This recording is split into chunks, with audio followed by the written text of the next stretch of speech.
Right. So once you start that, after that you just mention who are there in the inaugural address to the panel.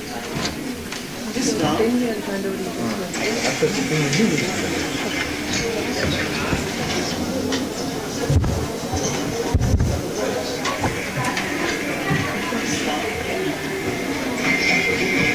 You have to invite all the guests to here. So ask them to start.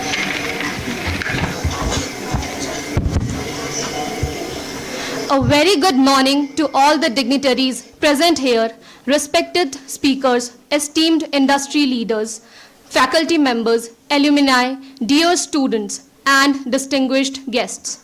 What is an HR Conclave? An HR Conclave is a professional conference or summit where HR leaders, industry experts, academicians, and students come together to discuss current and future trends in human resource management. HR Conclave plays an important role in providing us industry exposure, networking opportunities, understanding corporate expectations, placement and career advantage, and skill development. I am Sonali Bhadra. And I am Shravani. We are the host for today's event. On behalf of International Institute of Business Study, it gives me immense pleasure to welcome you all to the second edition of HR Conclave 2025. Today's conclave is a platform that brings together academia, industry, and young professionals to deliberate on the evolving dynamics of human resources in the era of Workforce 5.0. We will now begin the session with lighting of lamp. Lighting the lamp. And before that, I now call all the dignitaries onto the dais. I invite Ms. Lavanya Nandakumar,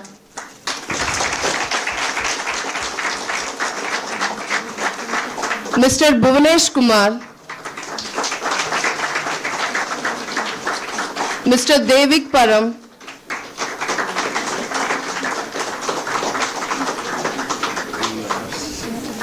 Inaugural address.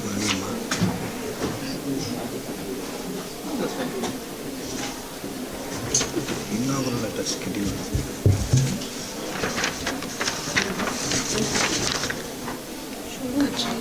No one is.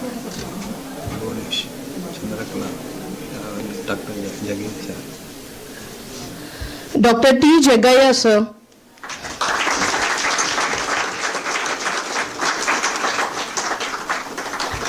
Professor Chandrakala Quess,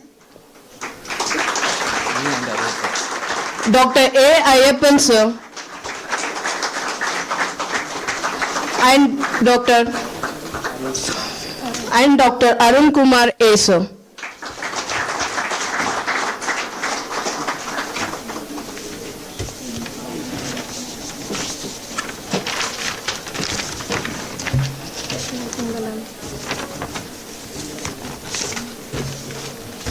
And now let's begin the event with lighting the lamp.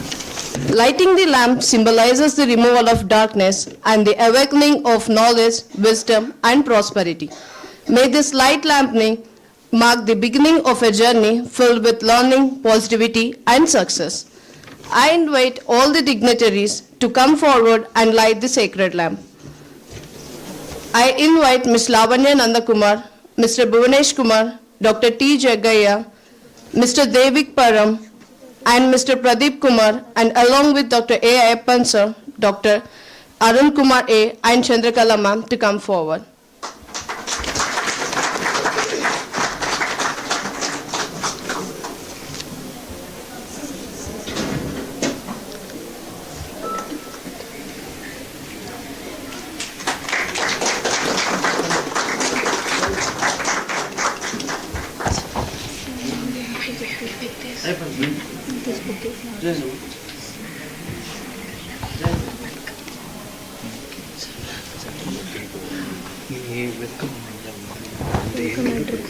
Welcome address like will come. He will welcome Lavanya Nandakumar. At that time, I will just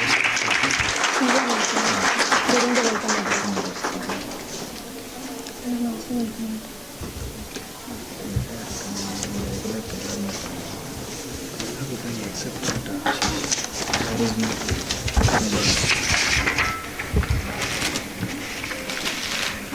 victims all have present.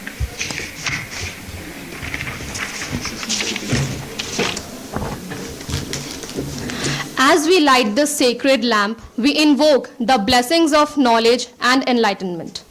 To set the tone of the day, I cordially invite Dr. Arun Kumar A., Assistant Professor and PGDM Coordinator of IIBS. Please join me in welcoming Dr. Arun Kumar A. to deliver the welcome address.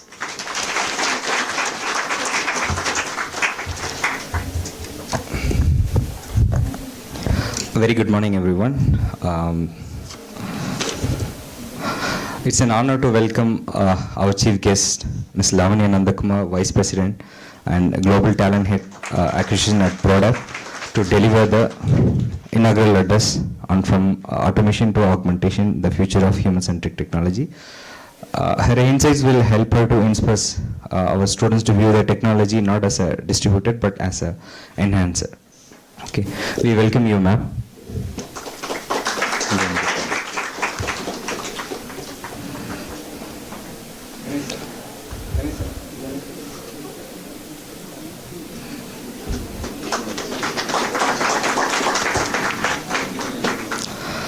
Next, I would like to welcome Mr. Buvanesh Kumar, Past President NHRD Hosur Chapter and Associate Director HR at Lilly Service India Limited, as our Chief Guest of Honor, and reinforcing the spirit of collaboration between industry and institutions.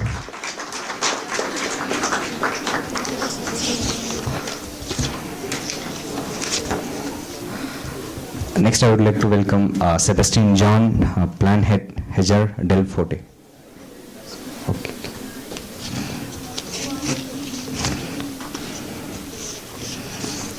Next, I would like to welcome Professor Chandrakala, ma'am.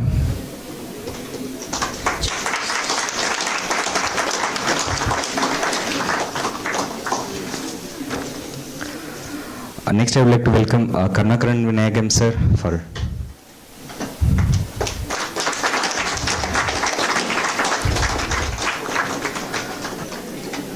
And I would like to welcome Sakthi Selvaraj, sir, Mr.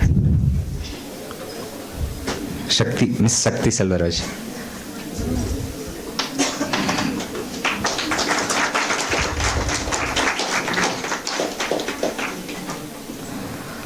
Then I would like to welcome Daivik Param, sir, Senior Engineer Manager, Site Leader and Verifone India.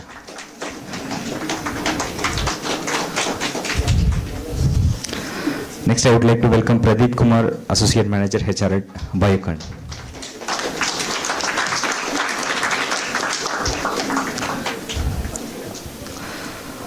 And it's my privilege to welcome Dr. T. Jagge, Academic Director, IIBS, whose academic vision continues to guide the institution and aligning education with industry relevance and future workforce needs. We welcome you, sir.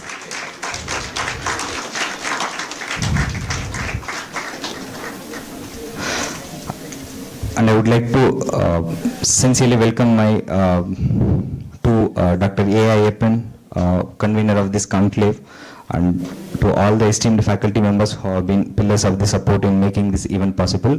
Once again, I welcome you all. Okay.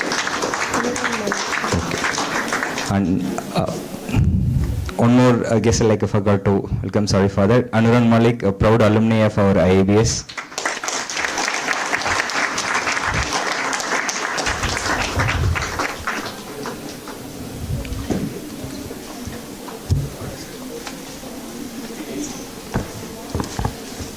Thank you, sir, for the warm welcome and setting the context for today's conclave. To introduce the central theme of the conclave, I now invite Dr. A. Ayyappan, Associate Professor of IIBS, to deliver the thematic address. Most respected Academic Director, Chief Guest of today's function, Guest of Honor, Moderators, Panelists, Faculty members, my dear student, a very good morning to one and all present here. Good morning, sir. It is my great privilege to be the part of this one-day HR Conclave on Workforce 5.0. So, last 3 months back, IMF has released one particular data.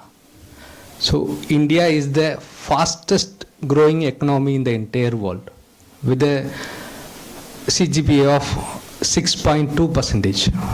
So, that is ahead in China, ahead in US, ahead in all the countries. So, that is one particular superlative, that is one particular era we are living. Another one great superlative of India this era is India is having 23 crore young talents, so which is highest in the entire planet. So with all these superlatives, India is keep on moving. So if you are in 19th century, that era is purely depends on Europe. If it is in 20th century, it is purely depends on US. If it is 21st century, 19th and 20th century, purely dominated by US. If you are in, now we are living in 21st century, that is Asian century, that is Indian century. So this time, it is our duty to reinforce the workforce. How our talents will be the superpower of the entire world. So in the global context, most of the AI developers from India, most of the CEOs are from Indian nation. So we are having so many superlatives. Still, we have to move forward into the next level.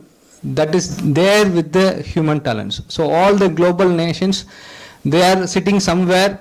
They are planning their development into the next level, but all their development is built by the youth talents like you. So that is why IIBS proudly organize this one-day HR Conclave on Workforce 5.0 and the emerging responsibilities of HR responsibilities. So HR, it is not an just profession. They are the architect of the entire world. How they are going to create right talent to the particular organizations and all. So with this brief detail, so if we set the right synergy between the technology and human, India is not only in the fastest growing economy, India will be the super talent workforce in the entire world. So that is a pathway we are all moving ahead. So with this brief detail, let me congratulate the organizing team once again for the fruitful discussion in the days ahead. Thank you so much for the opportunity.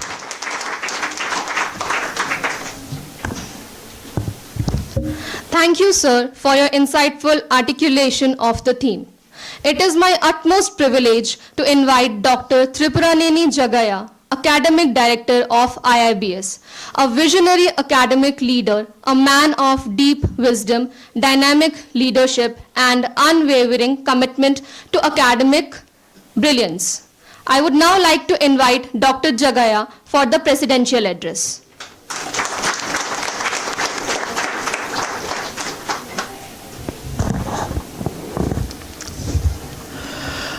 Respected dignitaries on the dais, and my dear colleagues and my dear student friends. Good morning, one and all present here. Good morning, sir. HR, Human Resource Management, is a key role playing in the industrial sector and corporate sector. If you see in 20 years back or 50 years back, the roles are not there. Now everything coming with a role-based industry and corporates are running within a role-based, managed by the talent acquisition, HR roles.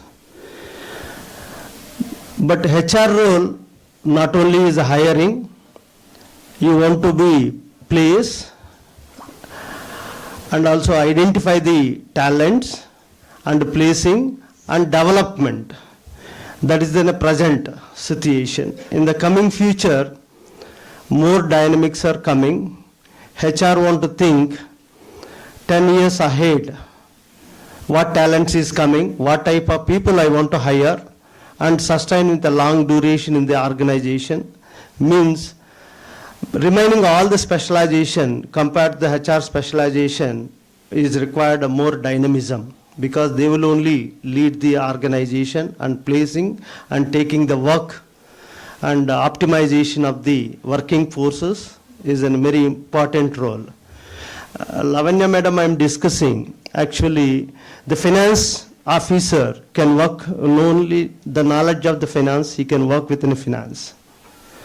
And a marketing person, he has the skills of marketing, he can take the advantage and selling a good marketing manager. But HR manager required the skill of finance, marketing, all the specialization. Then only they can lead the role. Means here I am saying that who are willing to take the HR role, you want to be a multi-talented. You know the finance, you know the accounts, you know the marketing, and you know the analytics.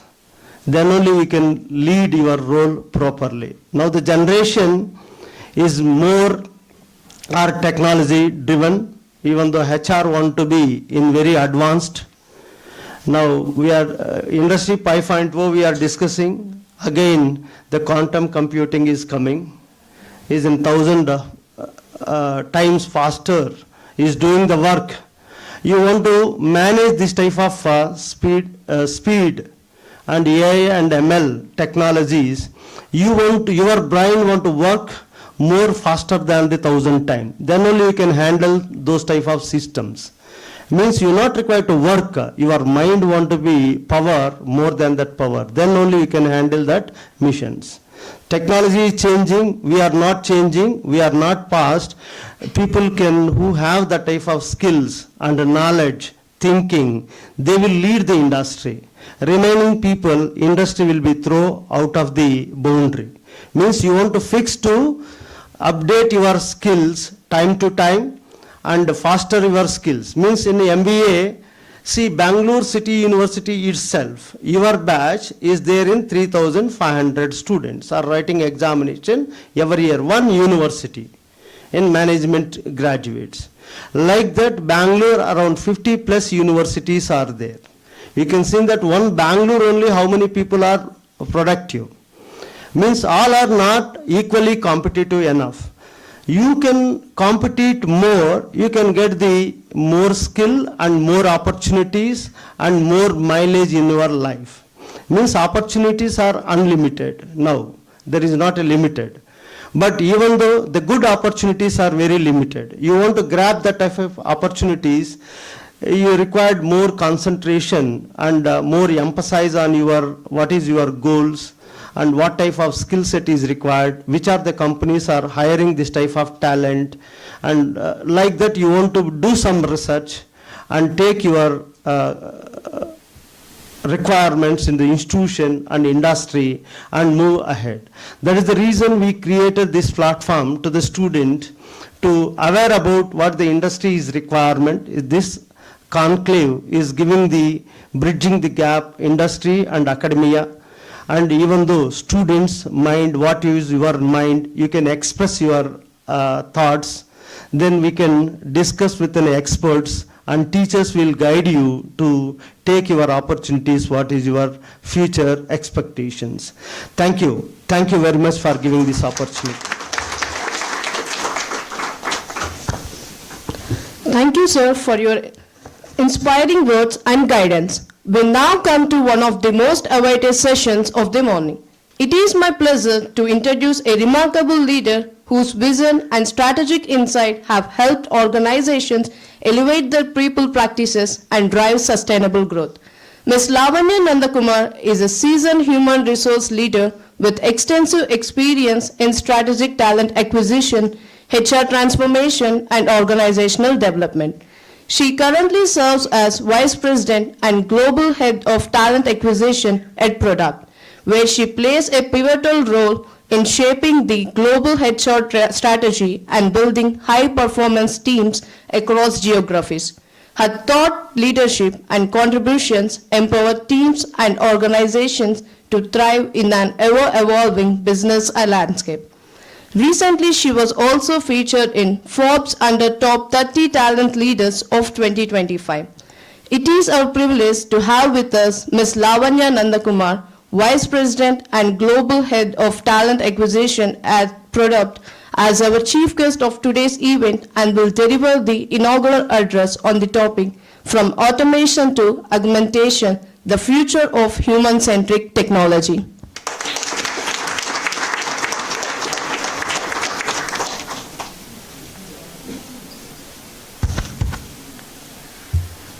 Good morning, everyone. Good morning.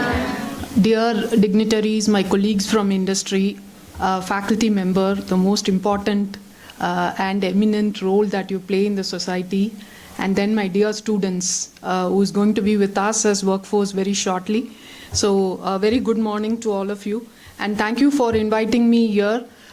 It is always a pleasure and an absolute honor to come and connect with students because we think that you are just an extension of industry.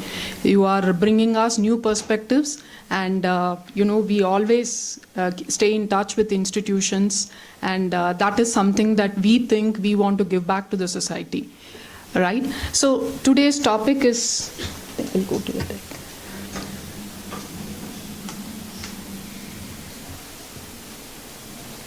All right, while the deck is coming up. So I think the workforce 5.0 is at an inflection point even in the industry. While what we have seen in the last 4 decades in the industry, most of your parents may be working in IT or in management or in finance or in consulting. But what we have seen in the last 40, 50 years, the evolution of the industry from industrialization to what it is today, right? I think we are at a clear inflection point. Why we say that so is we are overwhelmed with technology. Today, that is the state we are in. We have grown so fast on technology. I think the first slide. Yeah. Yeah, thank you. So before we get into what exactly we want to convey via this, I would like to take you back a little bit on why we want to talk about human-centric technology. Yeah. So what exactly is this? All of us know IT technology, digital, cloud, and all that. What is human-centric? For the first time, we have started seeing human into technology, the new coin of word. So why we call it human is precisely now, assuming we are not having a conclave here where all of us are not meeting, we are having everything online, right? Today, most of the webinars are happening online. Why can't we have it like that? Why should we have a conclave at an institution? Why can't we have webinar? Why can't I connect from Chennai? Why can't everyone else who have come here, why can't they all connect over webinar? Any answers? To connect better, okay. Yeah. So that we can have a personal interaction and we get to know about each other. Fantastic, fantastic. That's exactly, please be seated, all of you. You can talk like that. Fantastic. I think the personal connect, see, in webinars or in any other online medium, what we are seeing today is efficiency, right? So you want to order food, you can order food. You want to order clothes, you can order clothes. You want to order daddy, mummy, I do not know. That can come. Yeah. But if you want to order a maid, yes. You want to order urban club, or you want to order any sort of carpenter, gardener, pet trainer, anything, right? You can do anything today. I recently came across something very interesting where they say that a new mom can actually have an app where they can actually, key in the feeding time. And the app calculates how much time the baby will take to digest and then ask for food. So they can plan their day accordingly. Now, do you think this technology is interesting? Yes? Okay. Interesting? Okay. So do you think the mother should stay with the baby till the app gives a ring? Till the app gives the ring, stating that, the baby is now ready for the next feed. Do you think so? Okay. So see, why I'm saying all this is, it has connection to what we are talking here, right?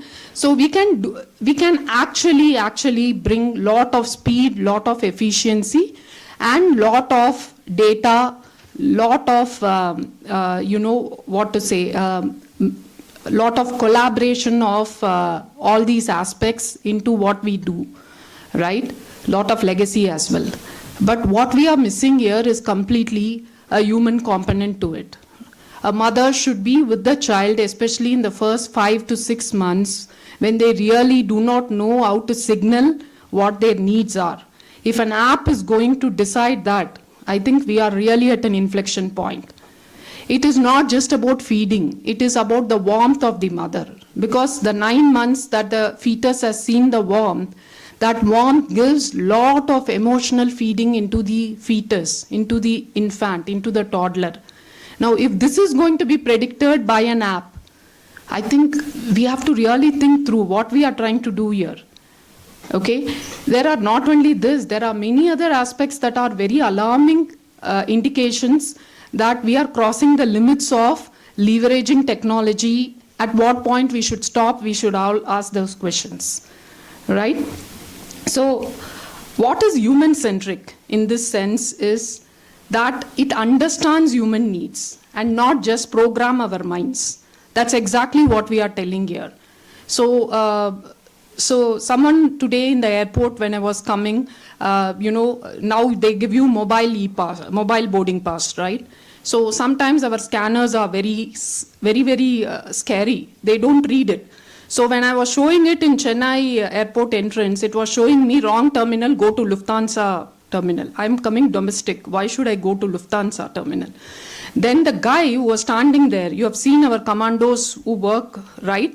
So the guy was so very interesting. He actually said, this machine is actually reading it wrong. Let me try again. And then when he tried again and it said Lufthansa, it can't be. Let me type your PNR. He keyed in my PNR and I got it corrected. The barcode, that was scanned. Now, assuming that guy is not there, it's a free walk-in, you just show the barcode. What would have been the case? I can't enter, right? I can't tailgate, obviously, in an airport. So I think everywhere, if you see, we have real life examples where you cannot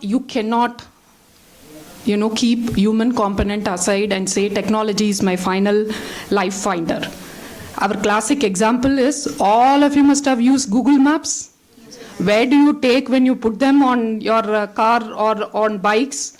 They will really take you through every nook and corner of the city if you want to reach a destination. Why is it so? Because the algorithm is keyed in like that. With whatever components like go with the maximum efficiency. How fast you can reach a place, how quickly without a traffic. That's how it is programmed. So it doesn't mind whether you are using more fuel, whether you are on a faster mode, whether you are on a calmer mode, but it takes you across. Right? That's how it's programmed. So I think what we are at today is we have come to a point where we have enough technology being built around us. Enough technology to the fact that, all of us have phones where it says you are due for the next glass of water. Correct? It is even reminding you, go and drink water. You are supposed to have a loo break. So which means what? We are losing our impulse of figuring out when I want to go to the loo, when I want to take a bio break, right? And it is also saying you are due for a health checkup. It is also saying it is your dad's birthday tomorrow. Shouldn't we be remembering our dad's birthday tomorrow? We shouldn't be reminding? Okay, she's saying no, it should remind us. Okay, so I think there is a combination of multiple different things that we are dealing here. One is that all of us are losing memory because we are too much into our technology. We have lost track of numbers, we have lost track of dates, we have lost track of the momentary pleasure of a particular aspect, right? Yesterday, I was watching the news and I really felt a lot of these important events, important religious festivals. I think it was Hanuman Jayanti. Every television was flashing all the, temples across the country. The moment the screens were removed and the God was seen, earlier we used to hold our hands and, now everybody is taking selfie or photos of the Lord Hanuman. You should be in the moment to see the Aarati and take the blessing. But why are you taking a pic? You should actually get the blessings. Why the phone is getting the blessing? Right? So, the reason why we are talking about all this is that we are losing us in the name of technology. And is it helping us? It is helping us to achieve efficiency, but is it just efficiency that's life? Will you all agree? No? What else it is? What else apart from efficiency is life? Living in the moment. Fantastic. Living in the moment. Trying to connect the dots, trying to react. All this is what is very important. So I think what is human-centric technology is that it will go beyond what it is supposed to do, and it will prepare you to, support the human way of thinking. Our way of thinking is something that machines cannot do. Right? So it's important that technology is not built as standalone. The last 3 decades, we have been building technology for efficiency, for speed, for giving solutions. But today, it has to give sentiments, emotions. It has to think the way we are thinking. And it has to also tell us that we make decisions and it is not making decisions for us. Right? So that's exactly what is human-centric. That you have to respect each other just because the boarding pass was a thing.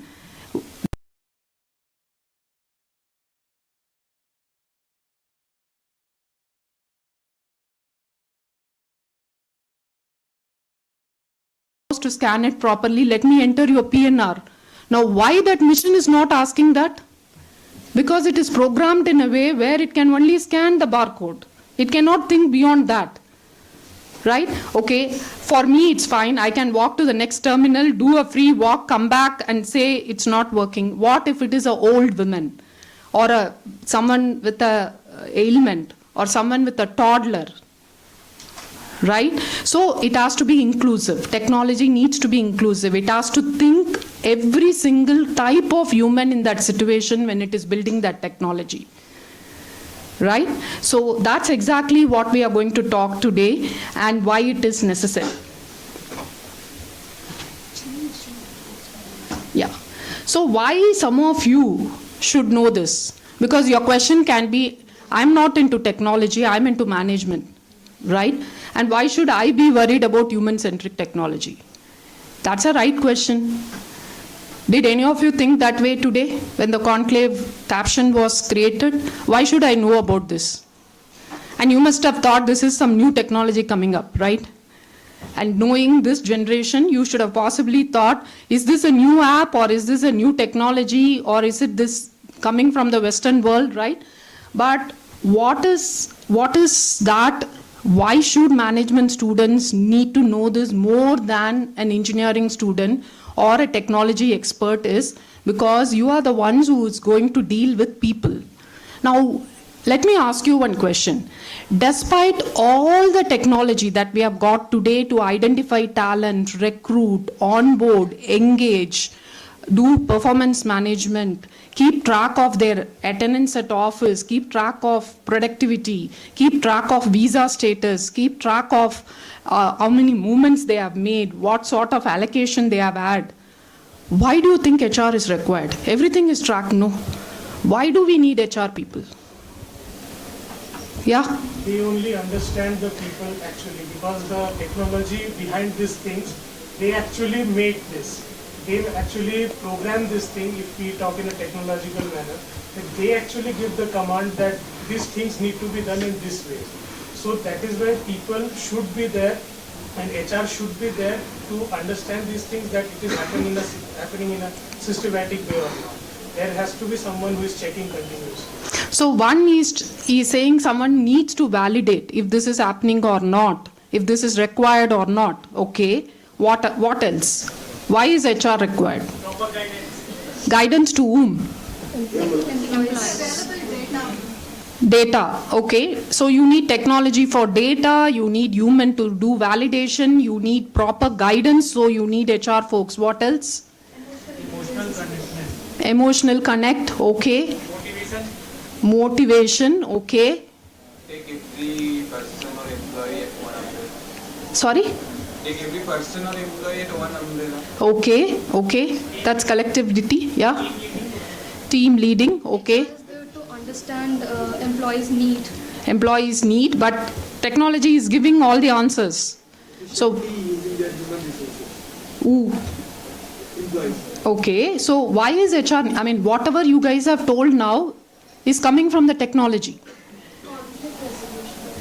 Motivation. Conflict resolution, okay. Motivation, yes. Emotional intelligence. So for which, what should HR do? Technology is prone to hallucination. Okay, technology is prone to hallucination. Beyond all this, if HR folks are required, what will they do? As the name suggests, human relation is the relationship between people in an organization and outside the organization.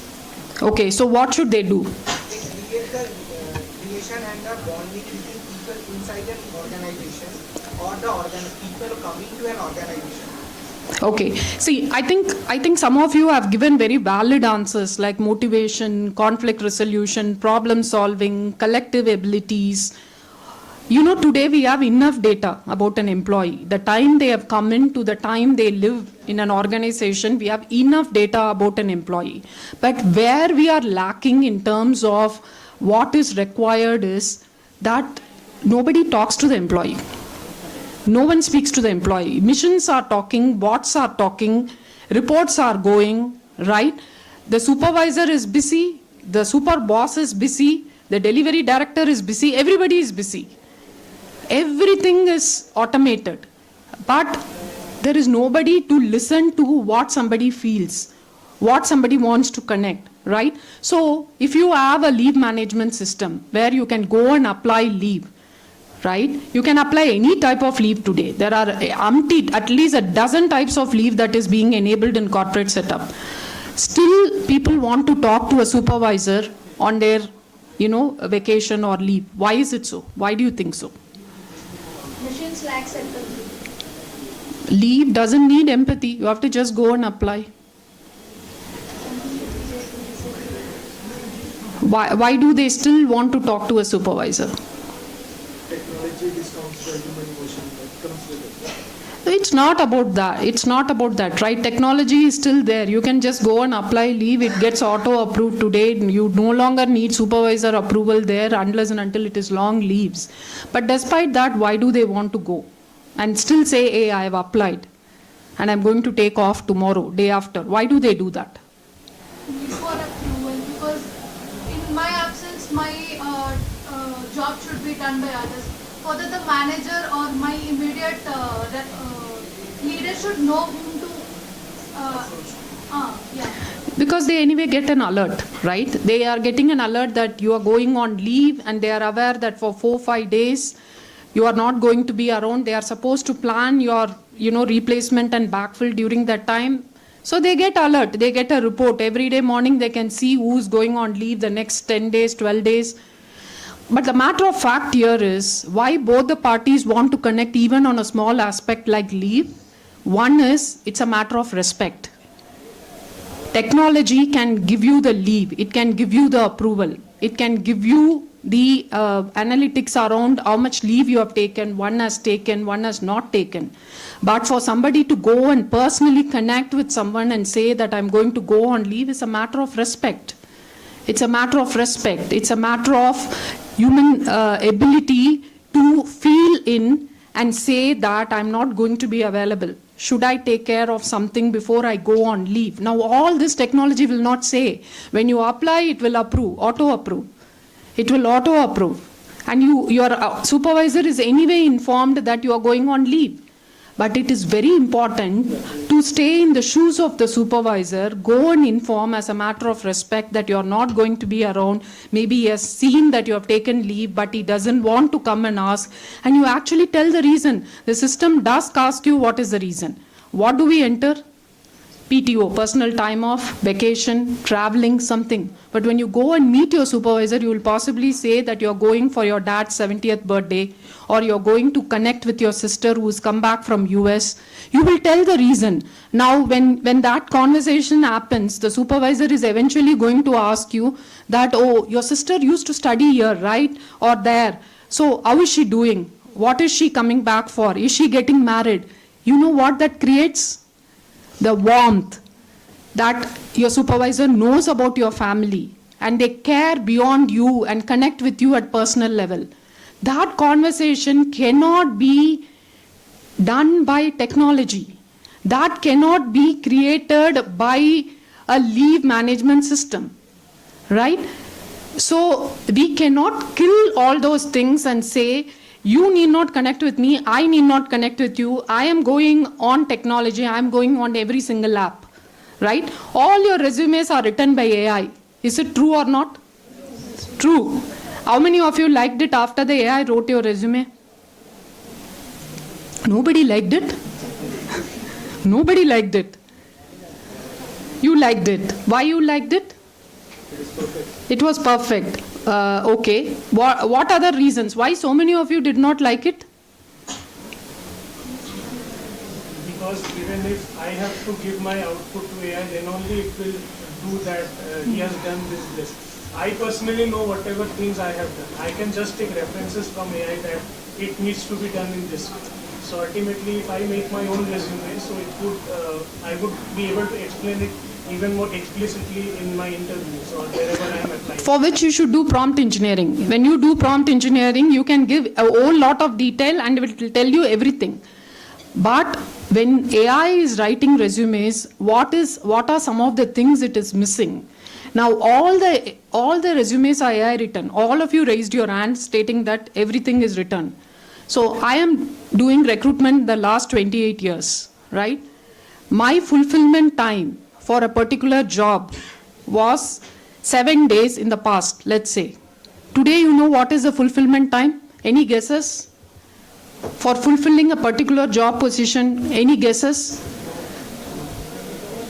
Yeah? 24 hours. Who is that? I want to recruit you. Come. Who's that? 24 hours. He will be hired immediately. He will be hired immediately within 24 hours. So tell me, what is my fulfillment time today with all the AI and the technology and the other things? Tell me, what is my fulfillment time today? 8 hours. 1 month? Okay. See, it has gone up. The recruitment industry, the NASSCOM bodies and Gartner, all of them says the fulfillment ratios and the fulfillment timelines has gone up after AI have come into the recruitment industry. And they say why it has gone up is typically because the sourcing earlier used to be done by a recruiter. Today the sourcing is being done by an AI. And when all the resumes come for a particular position, every resume looks like Sundar Pichai. It is a Sundar Pichai resume. Every resume says every technology I know. So eventually, lot of time is being spent manually to say that, you know, this resume is not fitting into this technology because it is collapsing all the content. So someone was saying, I give my data, I give my details. So what is happening when you give those details and you call yourself a cloud administrator? Now, the next time somebody who is wanting to build a cloud administrator resume, it actually takes your data, your feed also, and then collapses all that and then pass it on to the next person. Now, two cloud administrator, both the data next to the third person, because the AI is trained in a way where it is supposed to consolidate data components again and again. So it will not know whether you are a cloud administrator, an aggregator, or it will not know whether you are a Java developer or a microservices expert. It will not know that. It is trying to bring in lot of verbatim and make the resume look more professional. So what is the research saying? The research is saying lot of time is being spent by hiring managers and recruiters in actually clearing a fake versus an original resume. And eventually our SLA cycles have gone up. We are not able to bring the right set of candidates at the first go to the hiring managers. So why all this is happening? If you actually see what we are saying here, some of the things that you can relate to, the AI that is using the CV shortlist. Now this is a very big scam that we are seeing here. This is a very big scam. There is lot of things that needs to be regulated, especially on resume screening. There is too much of biased and too much of very narrow approach is being taken because the AI is in the very initial stages of the recruitment industry and it is not able to differentiate what it is. It is going by some algorithm, for sure it's going by some algorithm. But am I losing a right candidate? 200% I can lose a right candidate. 200% I can lose a right candidate. So eventually you have to validate the sourcing and searching by another recruiter. A human component has to come in to figure out what is really happening. You are learning platforms. How are they behaving? The moment you go and pick AI certification, then it shows you 25 different AI certification that you are supposed to take. Because those are aggregator platforms, right? They are supposed to feed in to the people who are interested in certain set of learning. But do you really know why you should get those certification? Do you really know why you should get that? Earlier, people used to go to institutes and figure out what is a curriculum, why should I take this course, what will it lead today. But today, what we are seeing is a resume which got 174 certifications. We saw a resume with 174 certification and the guy did not clear the first level at all. He did not clear the first level. He came in for a data scientist role. He has done MS Data Science. I don't want to name the university, but he's done MS Data Science. 174 Udemy certifications, LinkedIn certifications. He did not clear the first level screening. Why? Any guesses? Maybe have done assignments with heavy on and got certificates. No, is certifications the way of learning? Is that really telling you what you should learn? No. So any of you are trying any certification and what is your experience? One of you can tell me or two of you can tell me. Learnings are not genuine in the sense you are still taking up the certification, right? Some are paid, some are unpaid, but you are still going ahead and doing it. Is recruitment, do you think recruitment today is based on certifications? Is it based on degrees? Skills. You go there. That's all. It's all about skills. Your degrees, your PG, your PhD, your MS, your certifications, your Udemy, your learning hours, webinars, all that doesn't count. As long as you're skilled, if you're able to really go and negotiate and influence the hiring manager with what you know how a particular technology will behave, I don't think it matters anything at all. It matters anything at all. There are a lot of prodigy in the market. See, in India, it is considered that you are supposed to do 10th, 12th, a UG, a PG, or an engineering or a medicine. Whereas the rest of the world believe that it's not criminal to discontinue education and go into a corporate sector. But still, India believes we need to have formative years of 10 plus 2 plus 3 or 10 plus 2 plus 4. Why do you think so? Despite a world which is believing in child prodigy, despite a world which is moving fast towards skills, why is India so adamant about a 10 plus 3 plus 2 plus 4 or whatever combos? Why do you think so? All of you are management students. You should know the answer for this. Pardon? Maturity. Okay. What else? As Indian, we thought the minimum criteria to 10. crack any exams, okay, that is an objective answer. Just to crack exams, okay. Consistency in what? How much effort we have started from and still it's continuing. Okay. Learning the right things at the right time. Okay. They are following the methodology system, British methodology system right now. Okay. So the religious learning was very different. Like it was back in the original, the Nalanda University. It was not even. So those are histories, right? But beyond that, our education policy still is not moving the Western way and saying that you can break your education and get into corporate. Why is it so? Outdated last policies. Policies are outdated.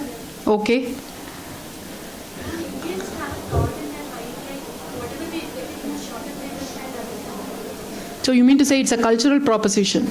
Okay. A very different answer. Interesting too. See, I think what is happening, I agree there is a British way of colonizing and creating the education formative years and all that. Even British doesn't follow that these days, okay? But why do we have that is only because across the globe, no other ethnicity other than Indians have the ability to multitask and think differently. No other ethnicity. Only Indians can do multitasking.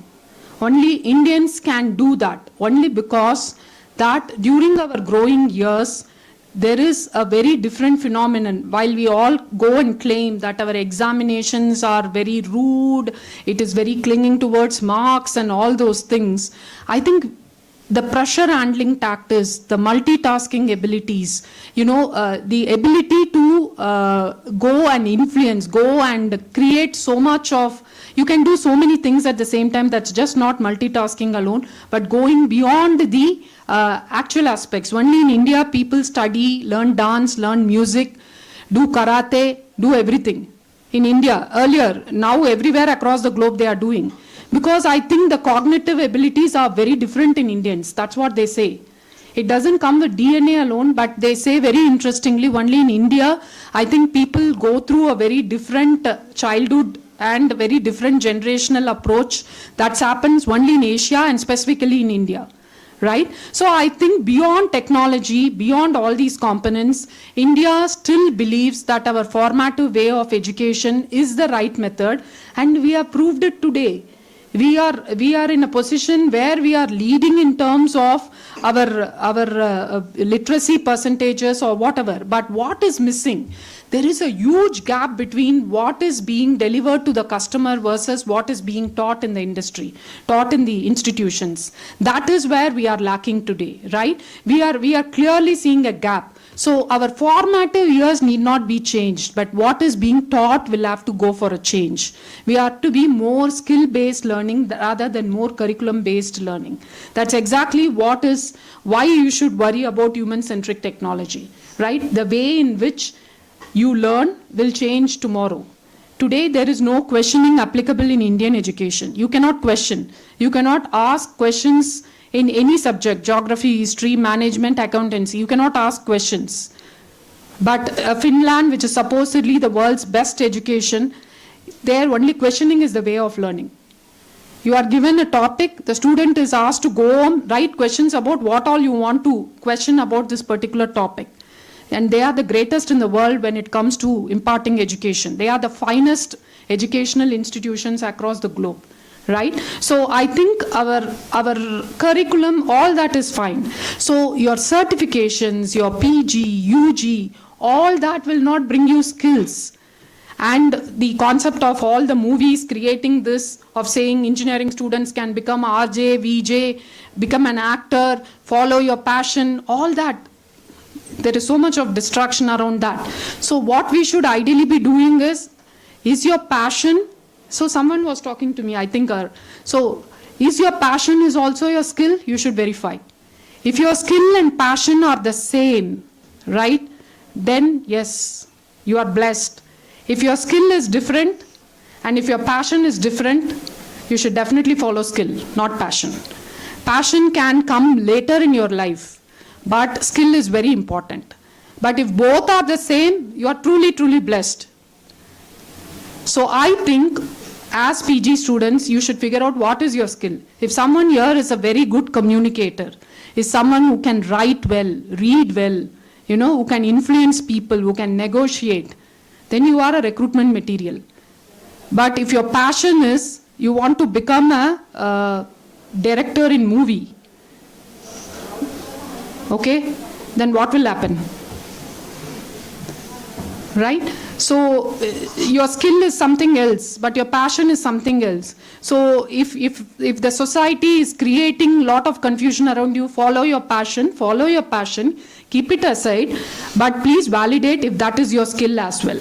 Yeah, so that is the reason why we are clearly saying that you should know what is the technology that is driving you. All the smartphones and the social media platforms that is confusing all of us, typically on some of these motivational aspects and talent speeches, clearly is not telling what you should be doing. So you need a human component, which means you need to talk to people, you need to attend to expertise, you need to arrive at a conclusion before you take on your career. Is your passion and skill the same, or are they different? Next slide. Okay, you can press. Okay. So these are some examples where we are struggling today as part of corporates. I clearly told you the first one. There is a solid judgment that is missing. We are using AI in sourcing. We are using AI in interviewing. We are using AI in collecting feedback, consolidating. But what we are seeing is that when the same candidate is interviewed by a human interviewer, these two are very different. But what AI is very, very special about, I'm not an anti-AI person, let me tell you that. What AI is great about is the amount of question it throws in a topic. Brilliant. It's just brilliant. You have to moderate it because it is not able to gauge what level you are hiring. So even if you go and say that you want to hire let's say a Gen AI or a GCP data engineer, it is throwing the enormous amount of questions without even checking what level you want. Then you have to go and moderate and say that I'm not hiring somebody at 15 years, I'm hiring someone at this set of years of experience. Now, it's very important that somebody sees what questions are being asked by the AI and should moderate that. Otherwise, you are going to lose good candidates in the beginning itself. Right? And second thing, while it is interviewing people, interviewing candidates, what the AI is missing is clearly it is either doing a voice or it is doing a chat. So what is happening? People who are talking to the AI as part of interviewing is not able to decide if they have actually told the right answer or if there is a question that's getting probed again. You understand, when you are talking to an interviewer, you'll be able to see from their face, something is wrong. I'm not able to connect with this guy. Maybe because I'm talking too much, or I'm talking too less, or I'm not influencing him. But here you can't do anything. You are just answering to the question. You don't even know what it is picking and what it is consolidating. So I think there has to be a judgment which is taken by a human to decide very clearly, are those answers relevant to what it is? Can somebody go and moderate? So eventually what I'm saying is AI cannot recruit a person single-handedly. You need somebody to validate what it is doing. You consider it as a baby. It is a baby now in the industry. All of us will have to do the babysitting. And only then, after a decade, some of you are really laughing. No, I'm not joking. I'm very serious in saying that if you guys are thinking and believing, I am living in an AI era and I don't have to listen to parents, grandparents, colleagues, friends, advisors, mentors, well-wishers. You are 200% wrong. AI cannot tell you everything. In fact, whatever, I'm sure all of you here use ChatGPT and go and sometimes give your mental state to ChatGPT and ask, what should I be doing? Don't. Please don't. It will qualify you into a psychological charter and start thinking that it is a therapist and you are a patient. Don't.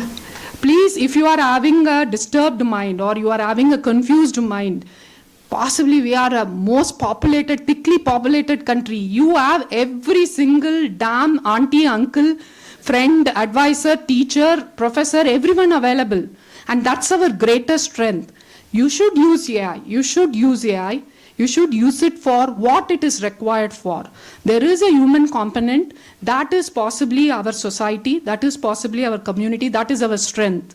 And that should not be compromised for a technology, right? And if you see performance, this is another great area of scope where human-centric technology will play. You know what is happening today? We are giving ratings. Ratings are, of course, given still by the hiring managers. But when it gets populated onto a curve, it automatically says, Lavanya is in your last 20%. And she recommend Lavanya to be given for a PIP, a performance improvement plan. Right? It is very dangerous.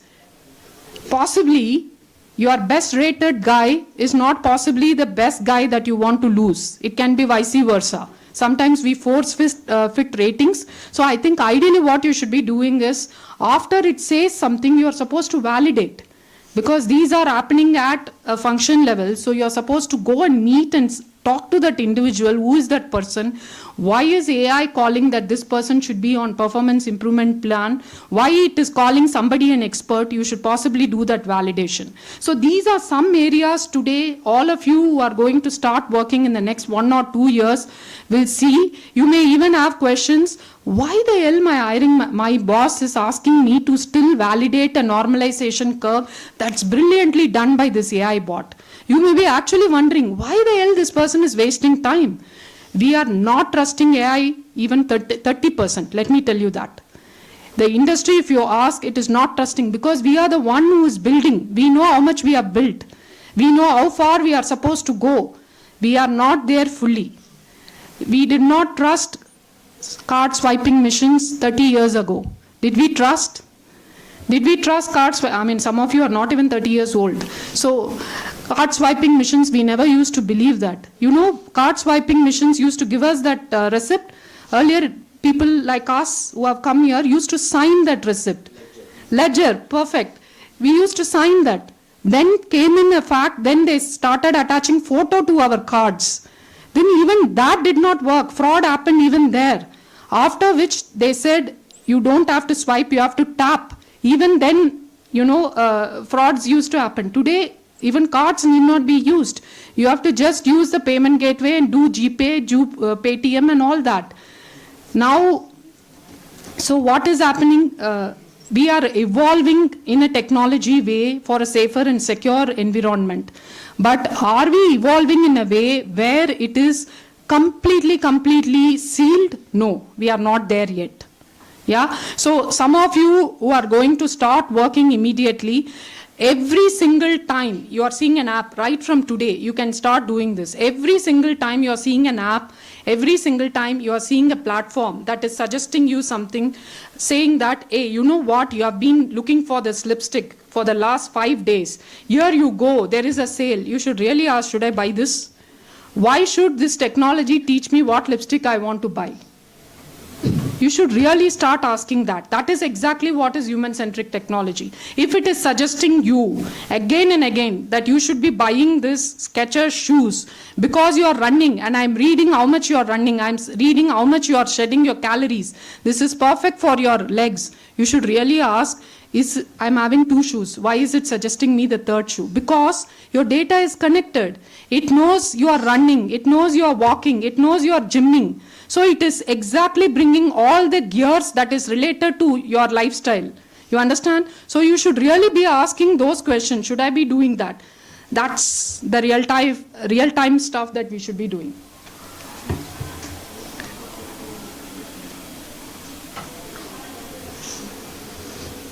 Okay, I leave a moment for all of you to just go through this. We'll take it as you are managers today and you are going to become future-ready managers. What exactly you will do when we talk about human-centric is what is this.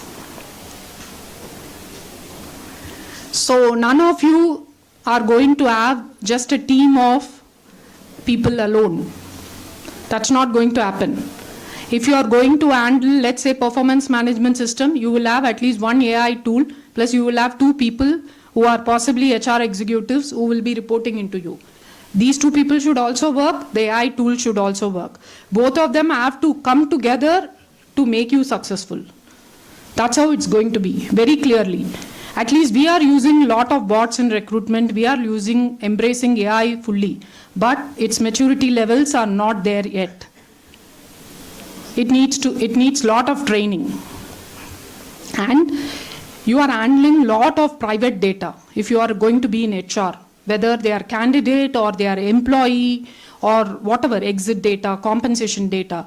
So how much data should go out is also something that needs to be taken care of, right? If all of you are going to be in HR, let's say you are going to be in CNB, compensation and benefits.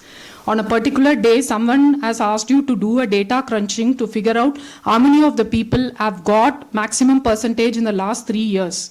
Out of curiosity, if you load all the data into ChatGPT and ask it to crunch the data, it is just out of your company. The ChatGPT may be not on your laptop, it may be on your mobile, but if you are feeding the data see, all of us today know that every report that's coming our way, right? We know for sure our employees are using ChatGPT. We know for sure they are using that. But what is carrying us is the employee data is going public. And it is just going public when somebody's mobile, it is going, I mean, there is a lot of people here who are working on cloud. They know. Once gone out, we can't take it back. Right? So I think there is a lot of responsibility in the way we are going to embrace AI, in the way we are going to use our intellect. Artificial intelligence is called artificial. It cannot replace human intelligence. It's called artificial. So we are saying, I will not use artificial flavors in food, I will not use artificial sweetener. So why should we be constantly using artificial intelligence every now and then?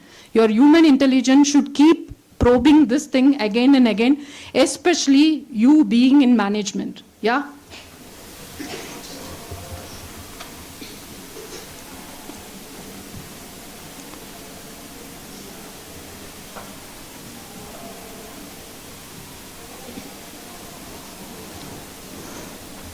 Okay, so this is possibly what all of you should be reflecting on.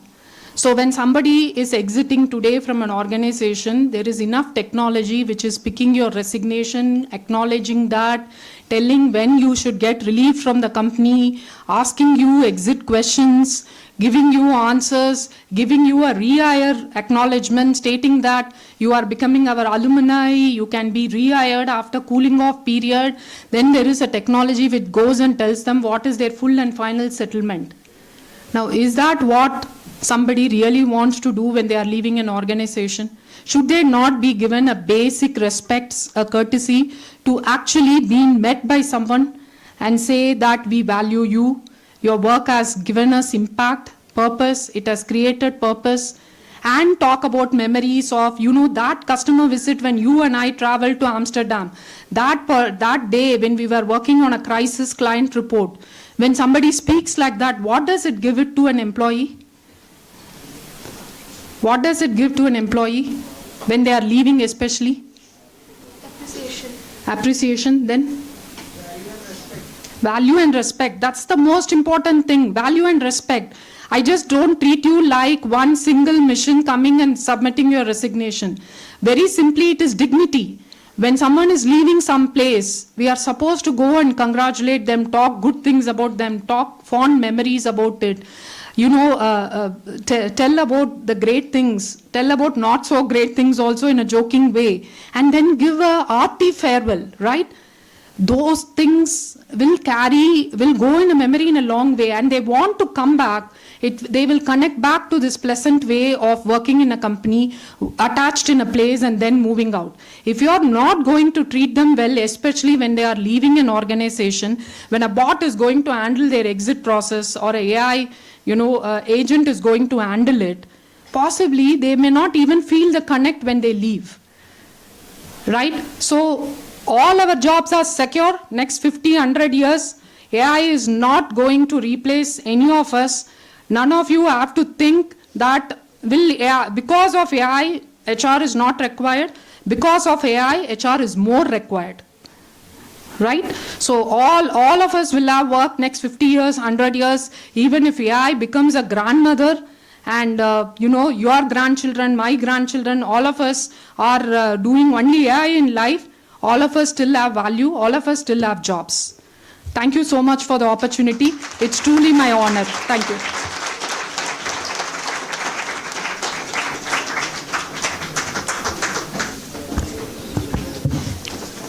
Thank you, ma'am, for such a thought-provoking and enlightening address.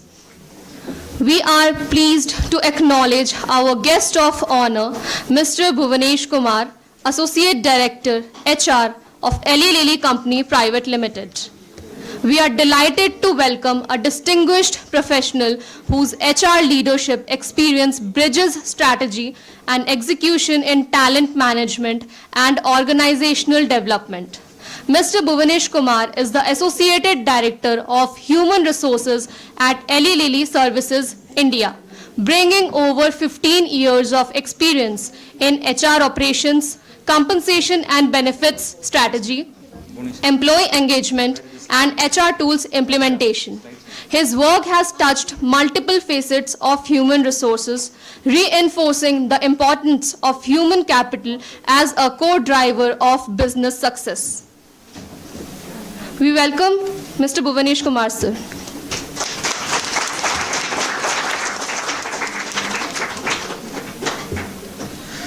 Thank you so much. A very warm good afternoon to everyone. Well, I like being transparent, so I am grossly underprepared for this because I was not supposed to do this. So I've been put in this position by my chapter president, Sebastian, who was supposed to do this, right? So now that because I thought I had the most easiest job today amongst all the people that have come here, all the industry experts that have come here, that I was asked to be the moderator, that my job was to ask questions. So I was really not prepared to deliver a speech out here, but I'll try and keep it brief and simple. First of all, my sincere thanks to the college management for doing this. Year on year, it is my second year coming out here, second consecutive year, in fact. So a big round of applause to the college management. And for all you students who are enthusiastically up here on a Saturday trying to listen to whatever we are trying to say, because like Madam Lavanya was saying, we are waiting for you out there. You will come take our places in the future, right? So we need to know where the competition is. And of course, we have industry experts, Mr. Pradeep, Mr. Daivik, Mr. Karunakaran, Ms. Sakthi, all of them out here who will talk to us more about what technology has in store, how human and technology, there's going to be a transition between technology and human, or it's just going to be a handshake between both of them, right?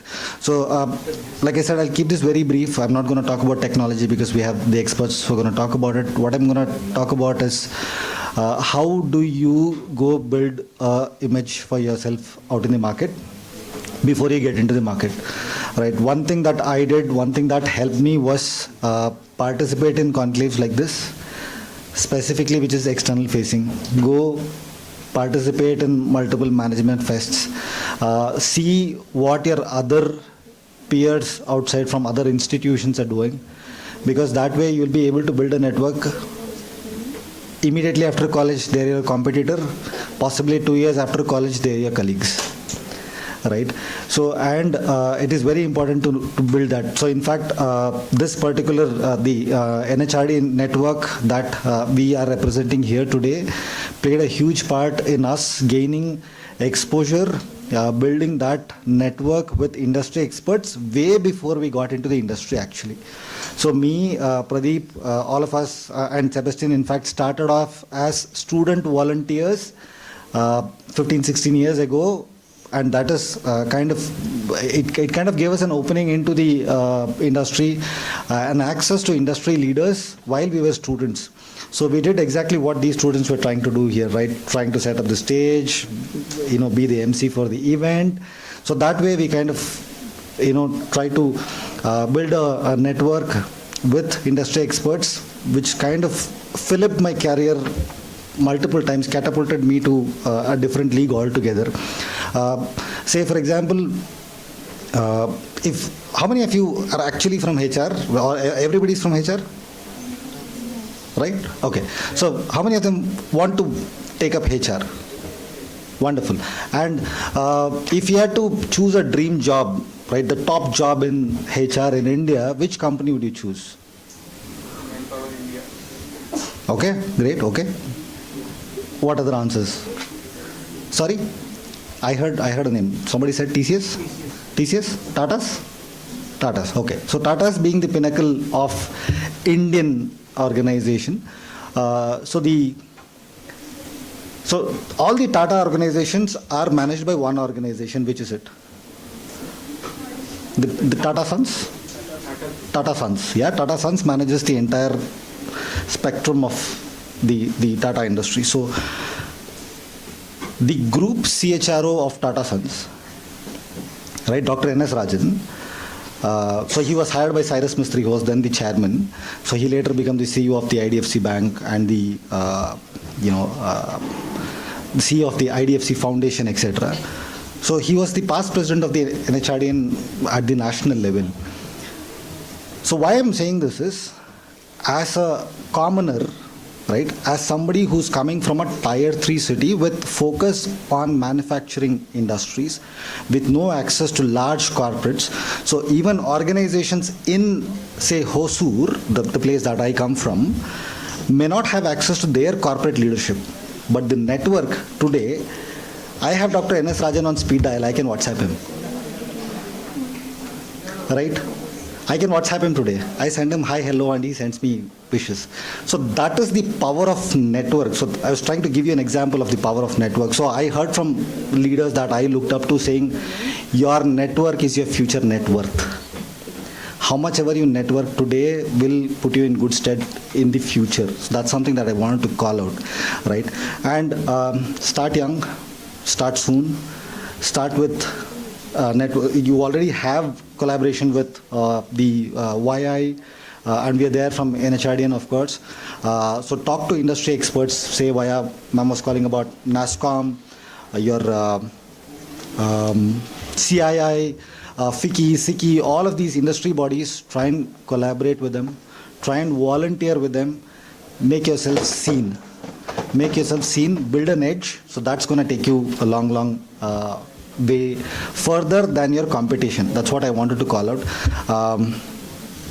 I'm not going to take much more time. I already told Professor Ayyappan, I don't care what time I start, but I'll end on time. So that's what I'm going to tell my panelists too. So thank you so much for the opportunity. I'm always here for the connection. Let's catch up with that.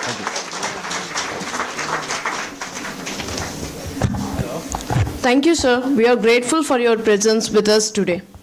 Now, I would like to invite Dr. A. Ayyappan to present the memento to our chief guest, Ms. Lavanya Nandakumar. I invite Ms. Lavanya Nandakumar to come on to the stage.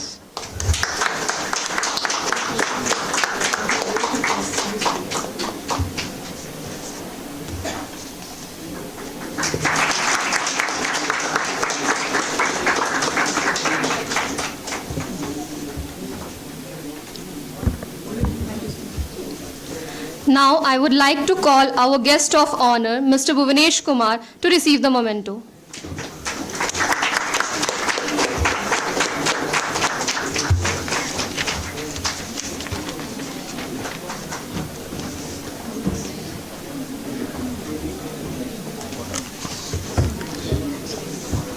To formally conclude the inaugural session, I invite Professor Chandrakala Quess, Assistant Professor of IIBS, to propose the vote of thanks.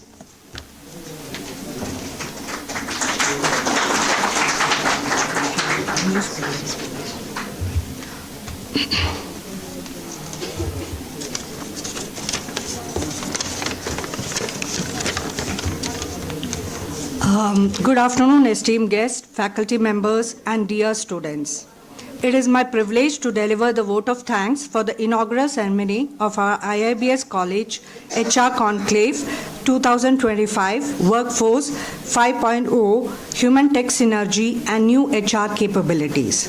First and foremost, we extend our sincere thanks to Ms. Lavanya Nandakumar, VP and Global Head of Talent Acquisitions at ProDapt for the insightful inaugural address, providing a profound start to our conclave proceedings. Thank you, ma'am. We are deeply thankful to Mr. Buvanesh for taking time out of busy schedule to share the invaluable insight and industry experience. Thank you, sir. I would also like to express my sincere appreciation to our college academic director, Dr. T. Jagaya, principal and IQAC coordinator, Dr. M. Ketan, Dr. Arun Kumar, A. Convener, HR Conclave 2025, Dr. A. Ayyappan, associate professor, IIBS, all the respected faculty members of HR department, whose unwavering support and guidance made this event a reality. Finally, my heartfelt thanks to all the delegates, faculty, participants, and dedicated team of students, volunteers, and the organizing committee. We hope you leave today with enhanced knowledge and new perspectives. Thank you once again.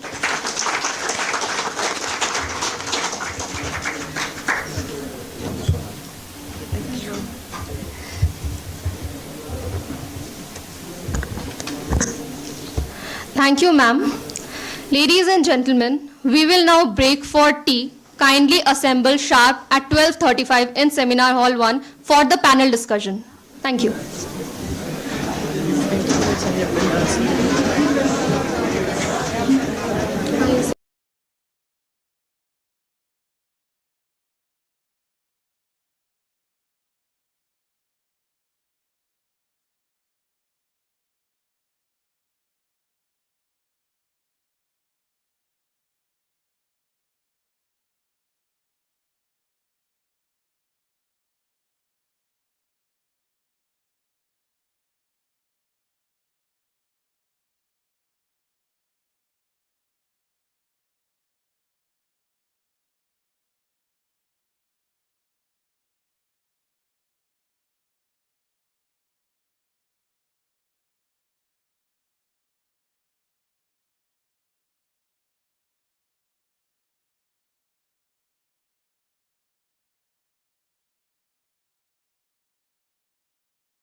decide in the boardroom, that is not important.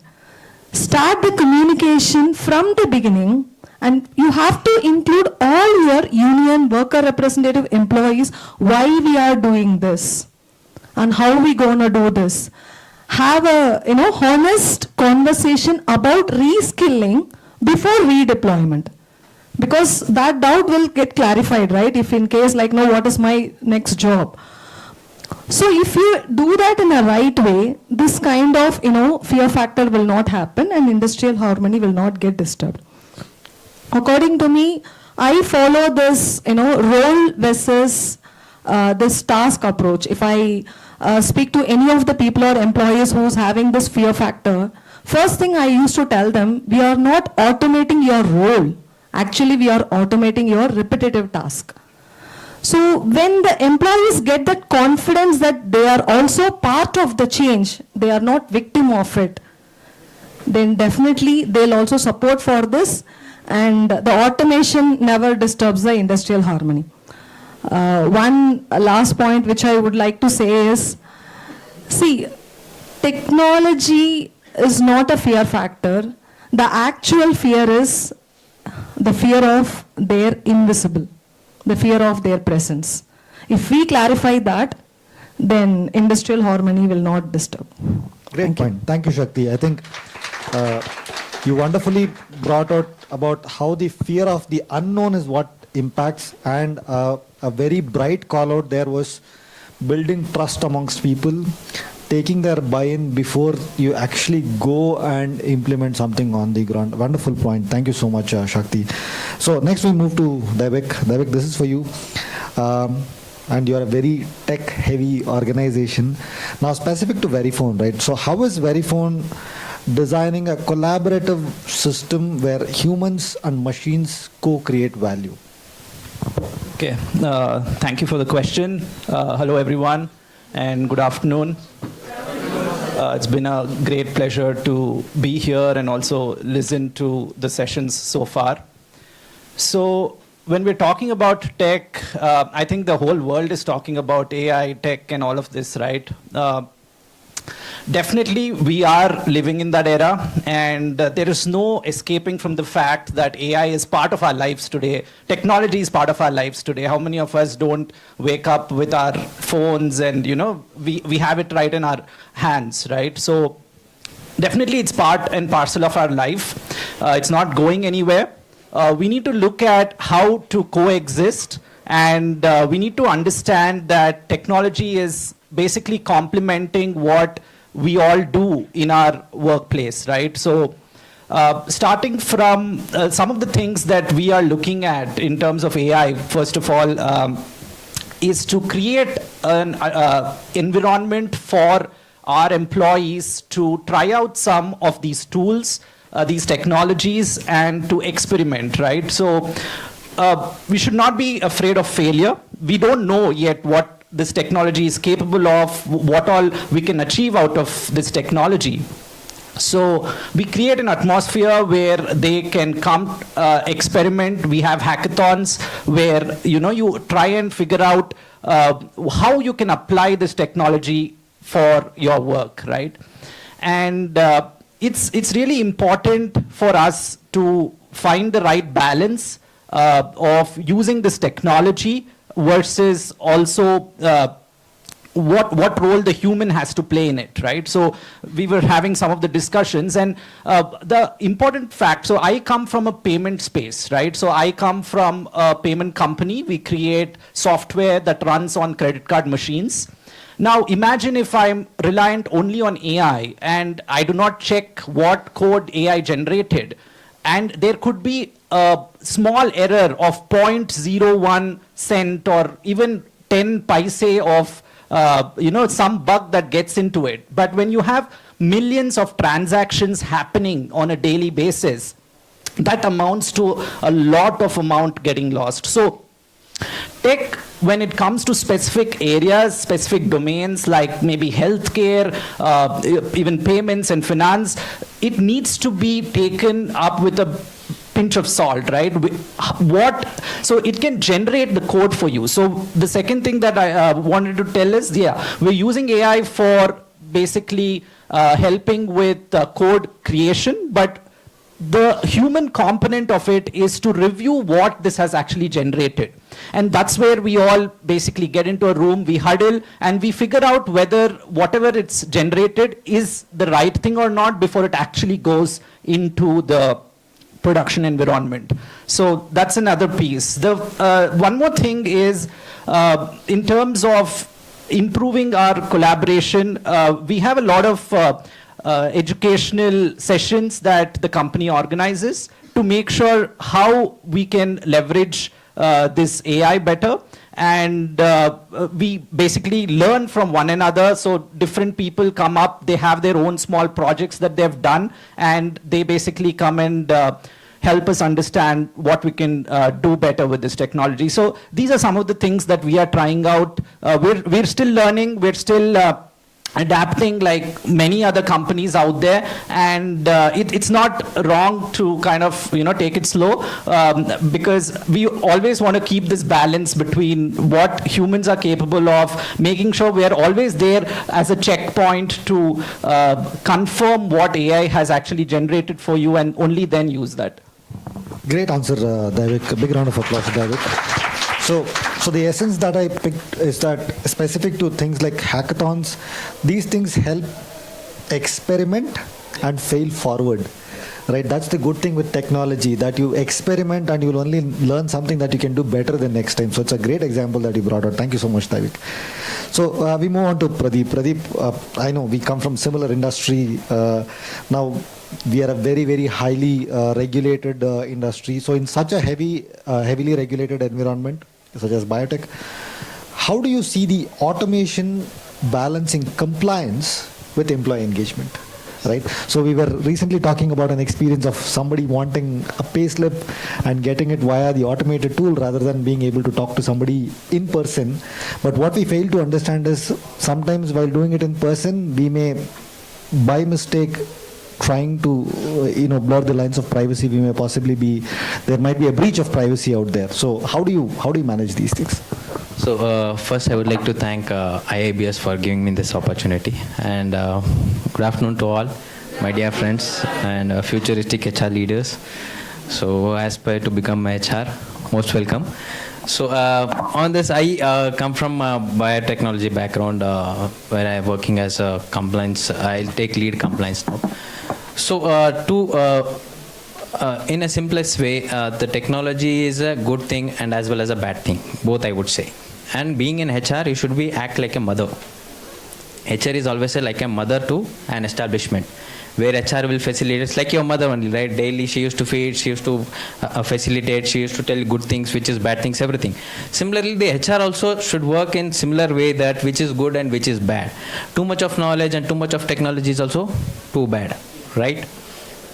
So here on the compliance, see, we are a biotechnological firm, and even a point decimal value missed out, also any deviation or violation on the regulatory bodies will lead to impact millions of lives. Okay, considering that, so before bringing any technology to the firm, we need to analyze first. Okay, like the space sleep, as I told, the automation process. I still remember when I started my journey in 2008 as a PO.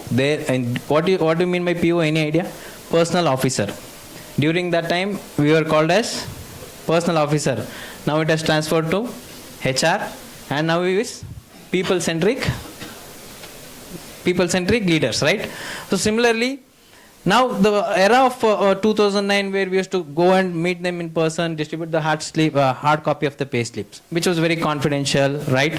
And the tax computation also, sometimes people used to come back saying that my tax computation went wrong, everything. And it's a manual process. Now it's come to the automation. The AI helps us to manage the pay slips as well.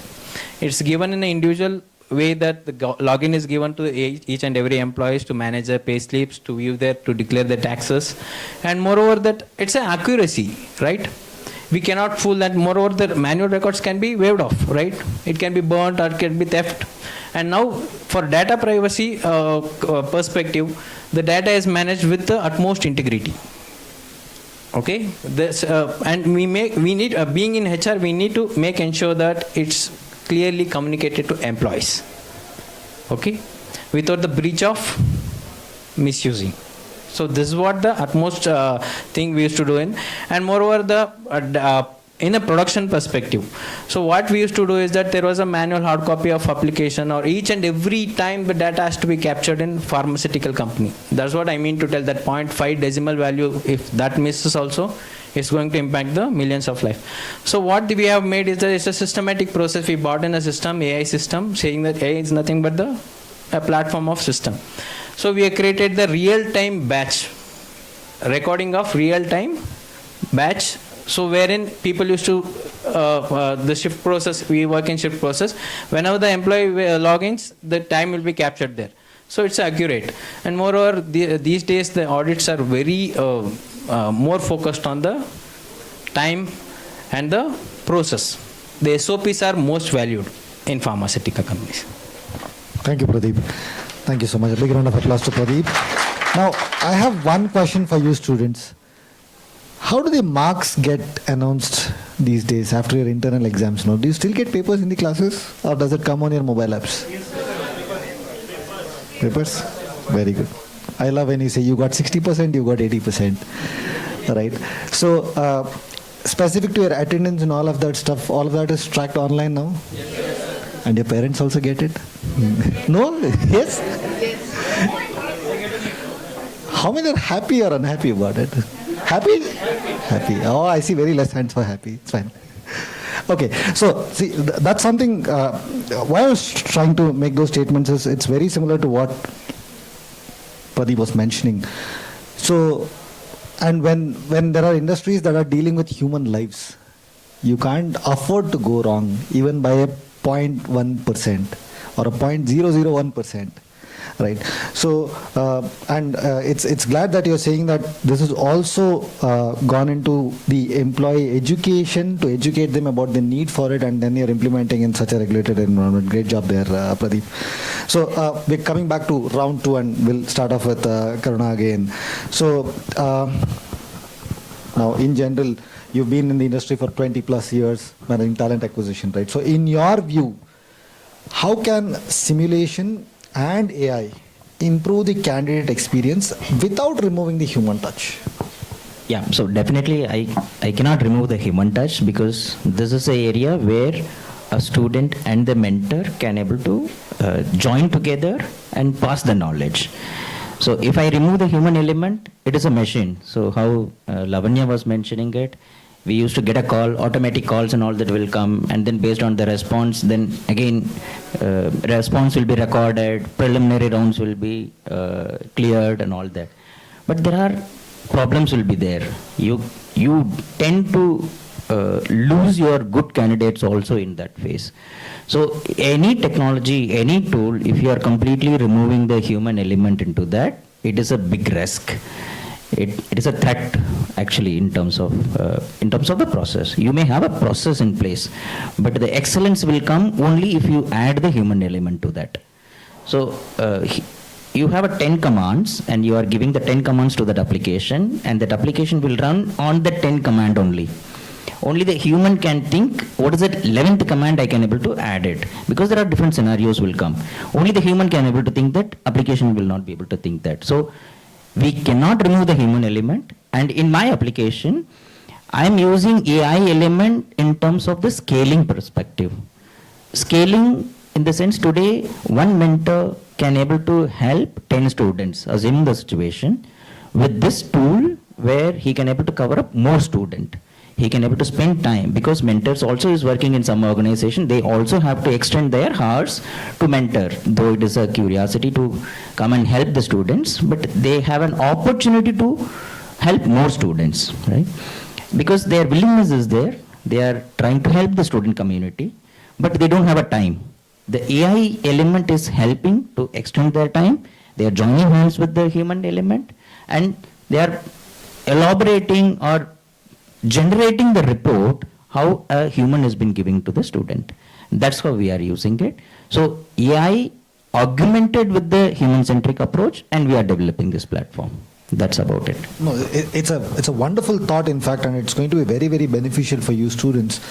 Especially identifying mentors before interviews is a will bring in significant results for the interviewee, right? So, and one more point where usually this interview simulations, why it is, most of the students will attend their first interview.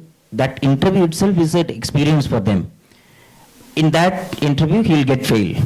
I'll tell you my scenario in 2003 when I attended my first interview. It's a disaster. My interviewer literally told me, you don't know how to explain about your project also. I did my engineering, chemical engineering. I'm going for the interview with the Sanmark group. I don't know how many of you know about Sanmark group. That time we used to get the interview call letter. Typical call letter, we'll get it and we'll go there and we attend the interview. I'm not able to explain myself about what project I did it. So he said, nothing has been working out, you can move. That I felt something, okay, this is not my area, why I'm here, and then I try to learn these things. But you can learn only if you get the failure, and learning from the failure will make you to get the success in the next level. So the mall mock interview platform is a safe area to get failure. It doesn't mean that you don't know. This is only to equip yourself how to present yourself what you have actually. That's the environment it is. Absolutely. I mean, wonderful thought. I think the college should explore more on this particular area, doing mock interviews. I'm sure your placement cell is doing this already, but get industry experts to come and interview you. Fail, it's okay. Like I said, let's fail forward. And the presence of mentors in your professional life, you will realize that very, very late. And today, coaching, facilitation, mentorship is picking up as a concept only now. I wish, like Karuna was saying, we had them early in our careers. I also have a very similar... today, I used to get advice today also. Even when my ex-boss and all that, if I get stuck somewhere, I call him directly. I'll tell him that, sir, this is the issue, I'm facing it. He will guide. So you always have a three type of a mentors. The person who support you always, the person who challenge you always, a person who can help you within other connects.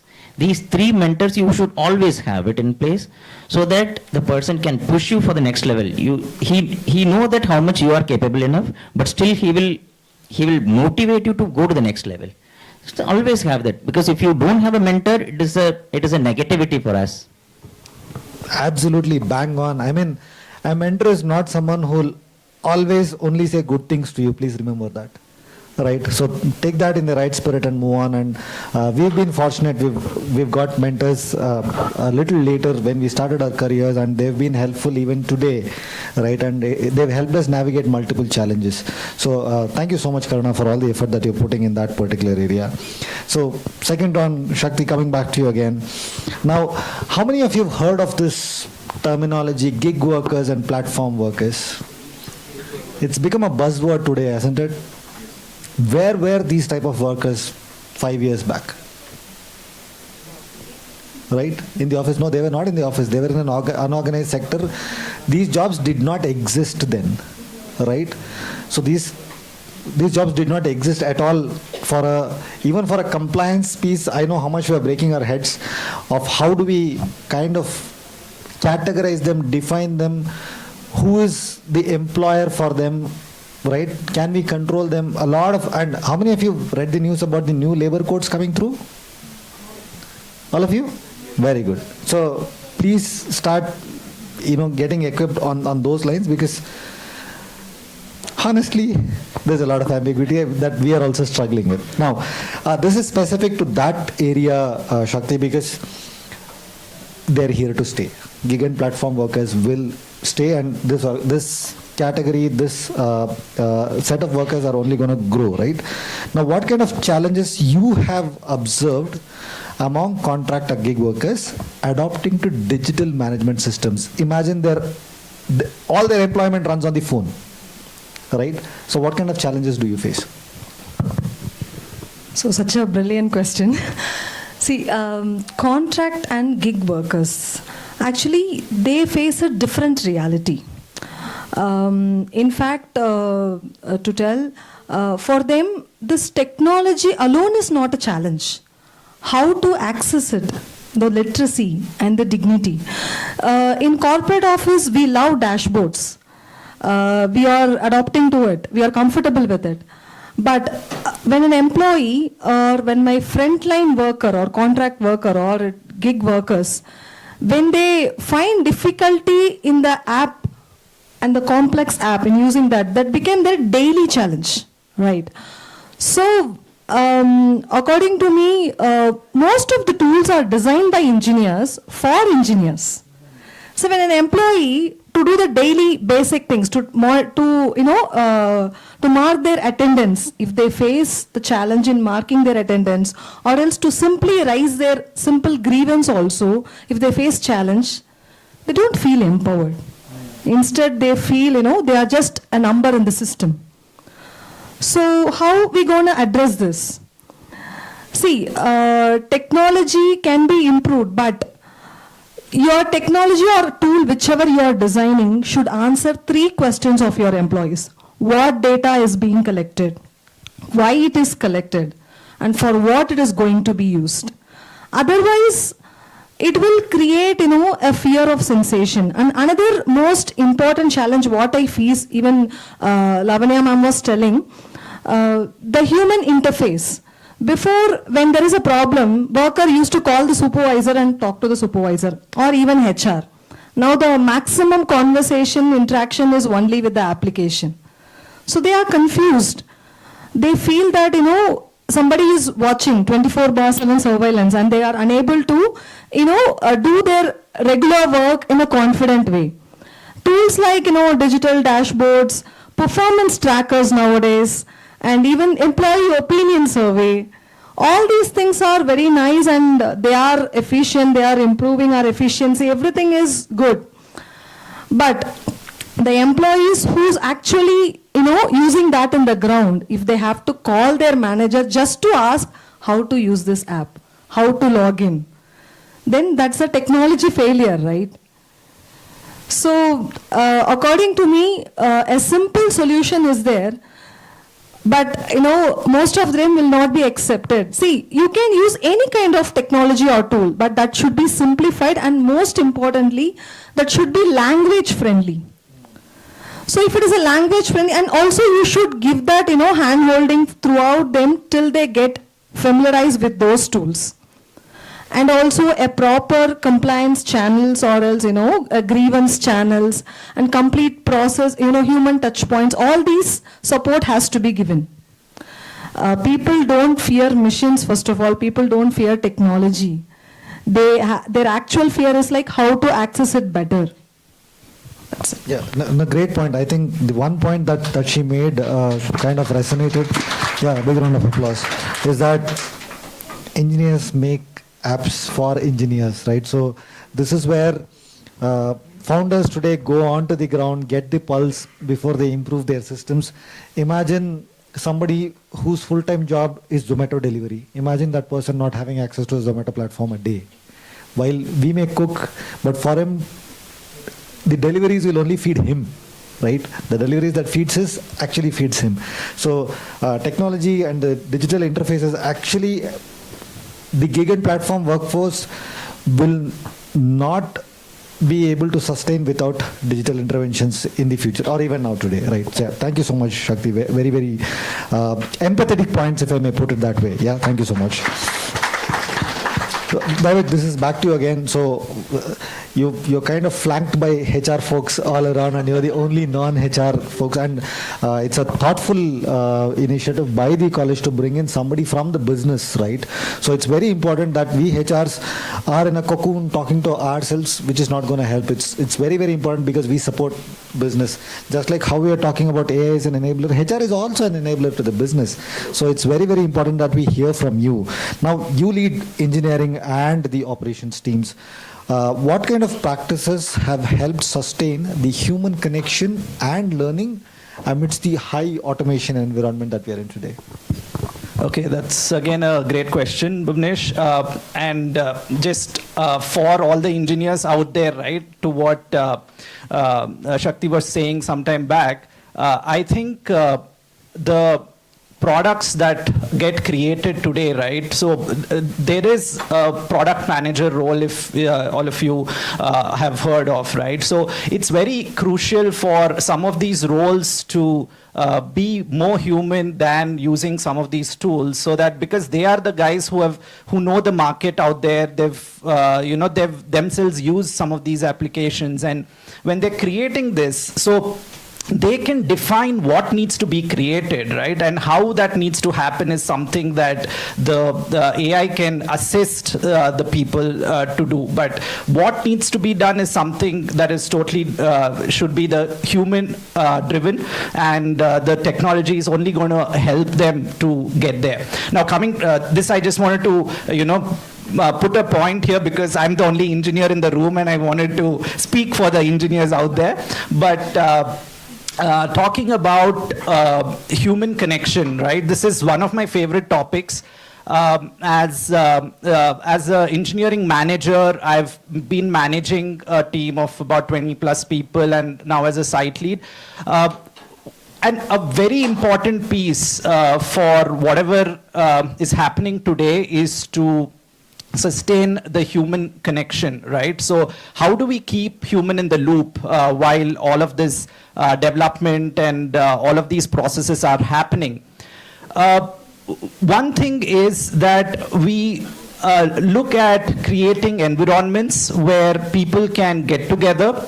They can discuss about what's the use of this technology and how this technology is going to help us before they actually jump in and use that, right? So that is one aspect of doing the things together. And okay, so just going back, okay, let me actually reset here. When I started my journey 13 years ago, I basically went to my manager or my lead back then to learn something, right? So when you joined a new company, you basically went to somebody to learn about how this product works or what you need to do next. But today, it's all about whatever is there, the documentation is out there. So people may say, go and refer to this documentation. You have AI to summarize 100 pages worth of documentation. It just tells you what needs to be done.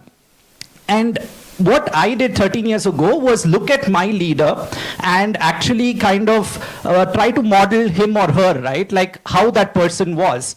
But that is something that today does not really happen, right? Because at the point of getting people on board, we were talking about an issue that today AI is doing all the onboarding process. So what we do in order to keep this human connection alive is we have basic things like a buddy program. So when somebody joins the organization, they have a buddy associated. This is not an AI buddy. This is not Alexa, what do I do next, right? But it's about a human sitting right next to you who can guide you through what needs to happen when you join a company. So this is one of the simple aspects of human connection that we try to ensure stays within the organization, right? And another fact that we need to understand is about learning from one another, right? So we have cross-team learning platforms, so where people come together, and it's not only for engineering teams, it's for customer-facing teams also. There are a lot of things that happen out there that they don't that we will not able to understand if we are not a customer-facing team, right? Sitting here and just crunching the code is not all it takes. We need to make sure that what the end customer is feeling about our products, that voice is coming into our meetings, and that's how our products are getting developed.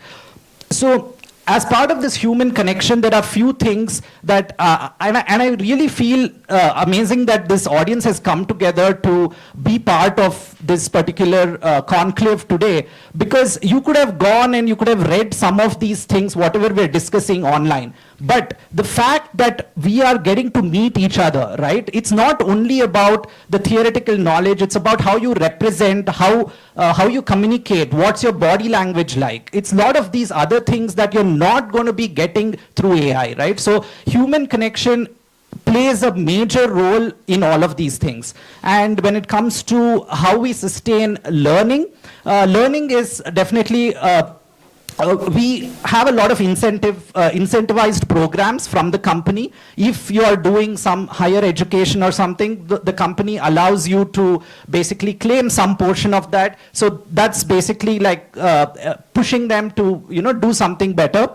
Also, if you have done something collaboratively across multiple teams, that's another added advantage. All of these things are taken into account when we do our, like your annual appraisal cycles. All of these things are considered. So we incentivize some of these things, and then the team takes it over from there. Wonderful, Daivik. So in fact, from the industry, I can actually see amazingly done best practices out there. The buddy system, some of the organizations have done away with, right?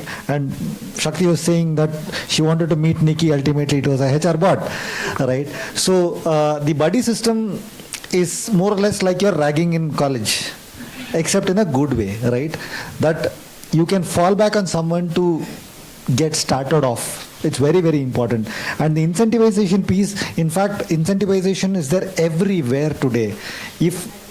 And it is for their own benefit. And we try to incentivize that, right? It's for their own benefit. So they've upskilled, they've done a certification, company gives you an incentive, right? So, for example, in my organization, and I come from a compensation benefits background, you book your annual health check. Apart from the free annual health check, you'll also get some H points where you can go and get a reimbursement on something else. So you're trying to incentivize them to do something better for themselves, which is a great thought. Thank you so much, Daivik, for that. Okay, so now moving to Pradeep again. Pradeep, this question is now, and specifically to employee relations and statutory process, right? So how has tech enabled better transparency in these employee relations and the statutory process? Yes, good question, Buvanesh. So before that, I would like to thank again Ms. Lavanya for the wonderful insight on what is the actual meaning of the people-centric, right? There should be some heritage you need to take from your families as well on the people human touch, right? Technology is not alone as a complete dependency now. So coming back to the point on the question, yes, the transparency. Now we have a redressal committee. How many of you are aware of the redressal committee? What does it do? Yes, it's all the grievances, right? So in the earlier mode of practices, the grievances was recorded in a offline records. That's in a manual mode of paper documentation, right? Now, for the transparency and for the clear visibility of the employees, it is made an online now with the deadline. Please remember. Earlier, it was used to get extended beyond the deadline also, but the solution was not expected actually out of it. But now the grievance redressal is the best online tool we use now. Whatever the redressal is being captured by the employees, that is getting addressed within a timeline with the actual status of it. Where my status of application lies now, where it has to be. Similarly, how the PF records, right? The best example is Provident Fund. Any idea on Provident Fund? It's a social security benefit, right? So earlier, you remember that the central government, how it works, right? With the manual mode of application, we used to get all the Form 23 in a single slip. Now, it's a completely automated, you are provided with the UAN. Now, it's a complete transparent kind of a documentation and as per the statutory guideline, right? And point here is that you need to use the technology in a balanced ratio. Too much dependent on technology is also will affect you a lot. One best example is that recently we had a payroll shift. Okay, so we were just completely dependency on the system. Ultimately, due to some technical glitch in the system, the complete record has been vanished. Now, how you run the payroll is a challenge. So it's also killing your creativity. The too much dependency on the technology is killing your creativity as well. Okay, for example, what is the purpose of two-wheeler? Just for commuting, right? So what nowadays the people will do, especially the youths, take cross the speed 80, 90. When you actually take advantage of it, it lies in the result will be accident. Okay, similarly in the technology also, it should be a balanced way. And moreover in the organization level, like when you are working in a global MNC with a lot of data privacy into it, you need to handle in a very a cautioned way of handling the records, especially the employee records over it. So we have a ESS portal to address in the employee records has been maintained over there, and it's a very simplest form of a tool. But the thing is that how accurate you are going to maintain is what the challenge is for all the HR. Thank you, Pradeep. And what an irony, you are talking about speeding. Yeah. All right. So that's between us. All right. So now, what a wonderful panel. They finished exactly at 40 minutes. A big round of applause to them. I never had to remind them of their time. Thank you so much. Now, we'll have 5 minutes for question and answers. The floor is open. So 5 questions we'll pick up. Please address one of the panelists, ask whatever question you would want. And if you want, I have another 10 more questions, but I want you to ask them, please. If not, we will ask the questions. Oh, yeah. Yes, please. Yeah, I was actually, I just wanted to know what is the HR of the company doing to scrub or stop data espionage. You know, earlier it was desktop systems, so everything was in the office. Now people use laptops. Even though some tweaks you do, like you cannot plug in external devices, you cannot log in other than the company mail. So still you can, you have threats of data espionage, data selling in the dark web. So what are the developments in this? Corporate HRs? So in simple, your answer is C. You have your family, right? So family in the sense your mother, father, okay, and neighbors, right? You will not share the data with your neighbors, right? Similar way, the data privacy is also a utmost confidential thing that every company will adhere to it. They will not just like transfer your data. Now, if you click on a button on a private platform like Swiggy, or they instantly will getting a automatic alert slide and marketing calls also. Are you interested in the food? Are you willing to go for next order? Or such things will happen now. But not in when it comes to this corporate data privacy is completely different than the private one. Okay, it's more secured, and you need not worry on that part because every corporate is abided by the protocols that is defined by the government. So they cannot go beyond the protocols also. So it is within the boundary. Yeah, and just to add to it, there's new regulation which has come, which is the DPDP Act, right? And there are roles that are being created within organizations such as a digital privacy officer. So who kind of manages all of these, who checks how the control checks and balances are working, and also creating awareness amongst employees, right? How not to use data, where not to share data. For example, malware attempts, phishing attempts, how do you identify them, how not to lose data, right? So these are awarenesses that organizations are creating today so that data is secure, and especially in organizations like ours, we use scientific formulas, right? So if some phishing happens and the scientific formula goes out, the company will go into loss. And somebody might fake a drug outside in the market which might lead to loss of lives. So it is very, very important for us to have those right controls in place so that data is not breached. Yeah, another point I wanted to make here is payment side. You should talk about. Definitely, as Buvanesh was saying, right, all of us are mandated for these annual mandatory courses where data and security, we need to make sure how to, be aware of malware and all of that. That's one side. But see, when you talk about the data that's on an employee's laptop, right, when they're taking it outside, it's a little bit out of the office's control. So what is the thing that a corporate does is make sure that it has the secure systems, like you said. If you're plugging in an external hard disk, then it kind of locks up the system. It does not allow you to transfer large chunks of data. It monitors what kind of data gets transferred, not just if you're outside, but if I'm in my office and if I'm using another tool just for testing something, right? I get a Teams chat message from my security team asking, is this you who has done it? So they're round the clock, they're monitoring what kind of data transfer is happening on that particular laptop, right? And they have this information, and only if some of the things are whitelisted, if if we're using something more often, some certain tools, then they put that in a whitelist rule, and they allow us to use that in future. But I think this is something definitely a lot of companies have implemented tools that are running on your laptops that monitors what kind of data transfers are happening. So, and even otherwise, there are these laws, very stringent laws, right? So if you do happen to sell the data to another company, you can be sued like crazy for large amounts of money, and you may be jailed as well. So don't think about doing that. So in a layman language, if you wanted to send some document from your official laptop, you have to give justification if you are sending it to your personal email ID, saying that why are you sending this document?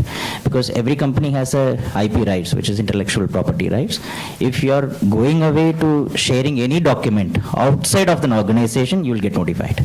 And the immediate manager and the security information teams also get notified. So you will be tracked. Though it is a cloud application, it will be tracked, each and everything, whatever has been coming into your official email IDs. Cyber security is anyway mapping your mobile. Yeah, correct. Yeah, you will get to know what is the confidential document, what is not shareable document, what is the shareable document. You will get to know everything. Great question. Any other question? No, we are hungry. No. Somebody's not hungry. Nowadays we have seen a lot of moonlighting that's happening in the industry. So what are the rules or set of regulations that being planned in the HR industry to make sure that they stop or make sure that this won't happen again further? So I'll explain to you, maybe this little bit knowledge I have on this. Moonlighting will happen only if a person has been working as a full-time employee for both the organization. So when you are working as a full-time employee, you have some regulations to follow as per the government norms, like PF and all that. You have to deposit on the account, right? So you will have a monthly account credit will happen in the PF statement. So background verification will happen on that. So you will automatically, as an employer, will get to know you have worked on the two different companies within the same period. Joining date and end date, if that is mismatch, even a 1 day. I'll tell you an example. One of my team member who joined with us earlier, she is working in an Indian MNC and then moved to a US company because US time zone is different. She logged out on the day and then joined on the next day in the US company. But the time frame is 12 hours difference, right? 20. So the joining date differs. But the background verifications happen, the joining date, the relieving date of the past employer and the joining date of the new employer cannot be the same. So 1 day is a mismatch. So we have to give a justification to the background verification team saying this is a US company, they don't have a presence in India. So she has virtually joined there and then continued her employment. It doesn't mean that she worked in two different companies on the same day. So that kind of elaborations is there. So moonlighting is possible only if you are doing as a freelancer or a gig work or a contingent labor kind of. Even in contingent labor also this rules has been coming up now, because now you have a possibility of lot of regulations in the contingent labor as per Indian code. So moonlighting is happen only this possibility, and now that check has been part of the background verification now. And for youths especially, you're expecting transparency everywhere.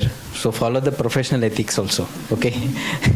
So you need to be more transparent to avoid all this moonlighting. If you are doing it also, we can track it. Yes. And one thing is, companies are kind of creating avenues where it is not in conflict of their core business, right? So there are policies on secondary employment these days where they say if you're doing a secondary job which is not in direct conflict to the company, for example, I'm a pharma company, but my employee is trying to go and paint some art and try to sell it outside, it's not going to impact me. So this is kind of, instigating a intrapreneur mindset within, and companies are starting to encourage it. Unless, like Pradeep was mentioning, you are within, functioning within an ethical boundary, it is absolutely fine. Yeah.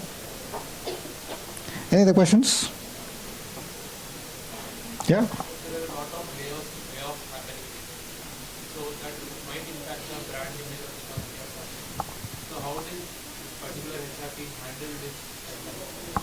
I'll ask this question back to you. Which are the large organizations that are laying off? Microsoft, Apple, Google, Amazon, all of the IBM, all of these organizations have laid off people, correct? And in thousands, right? In thousands.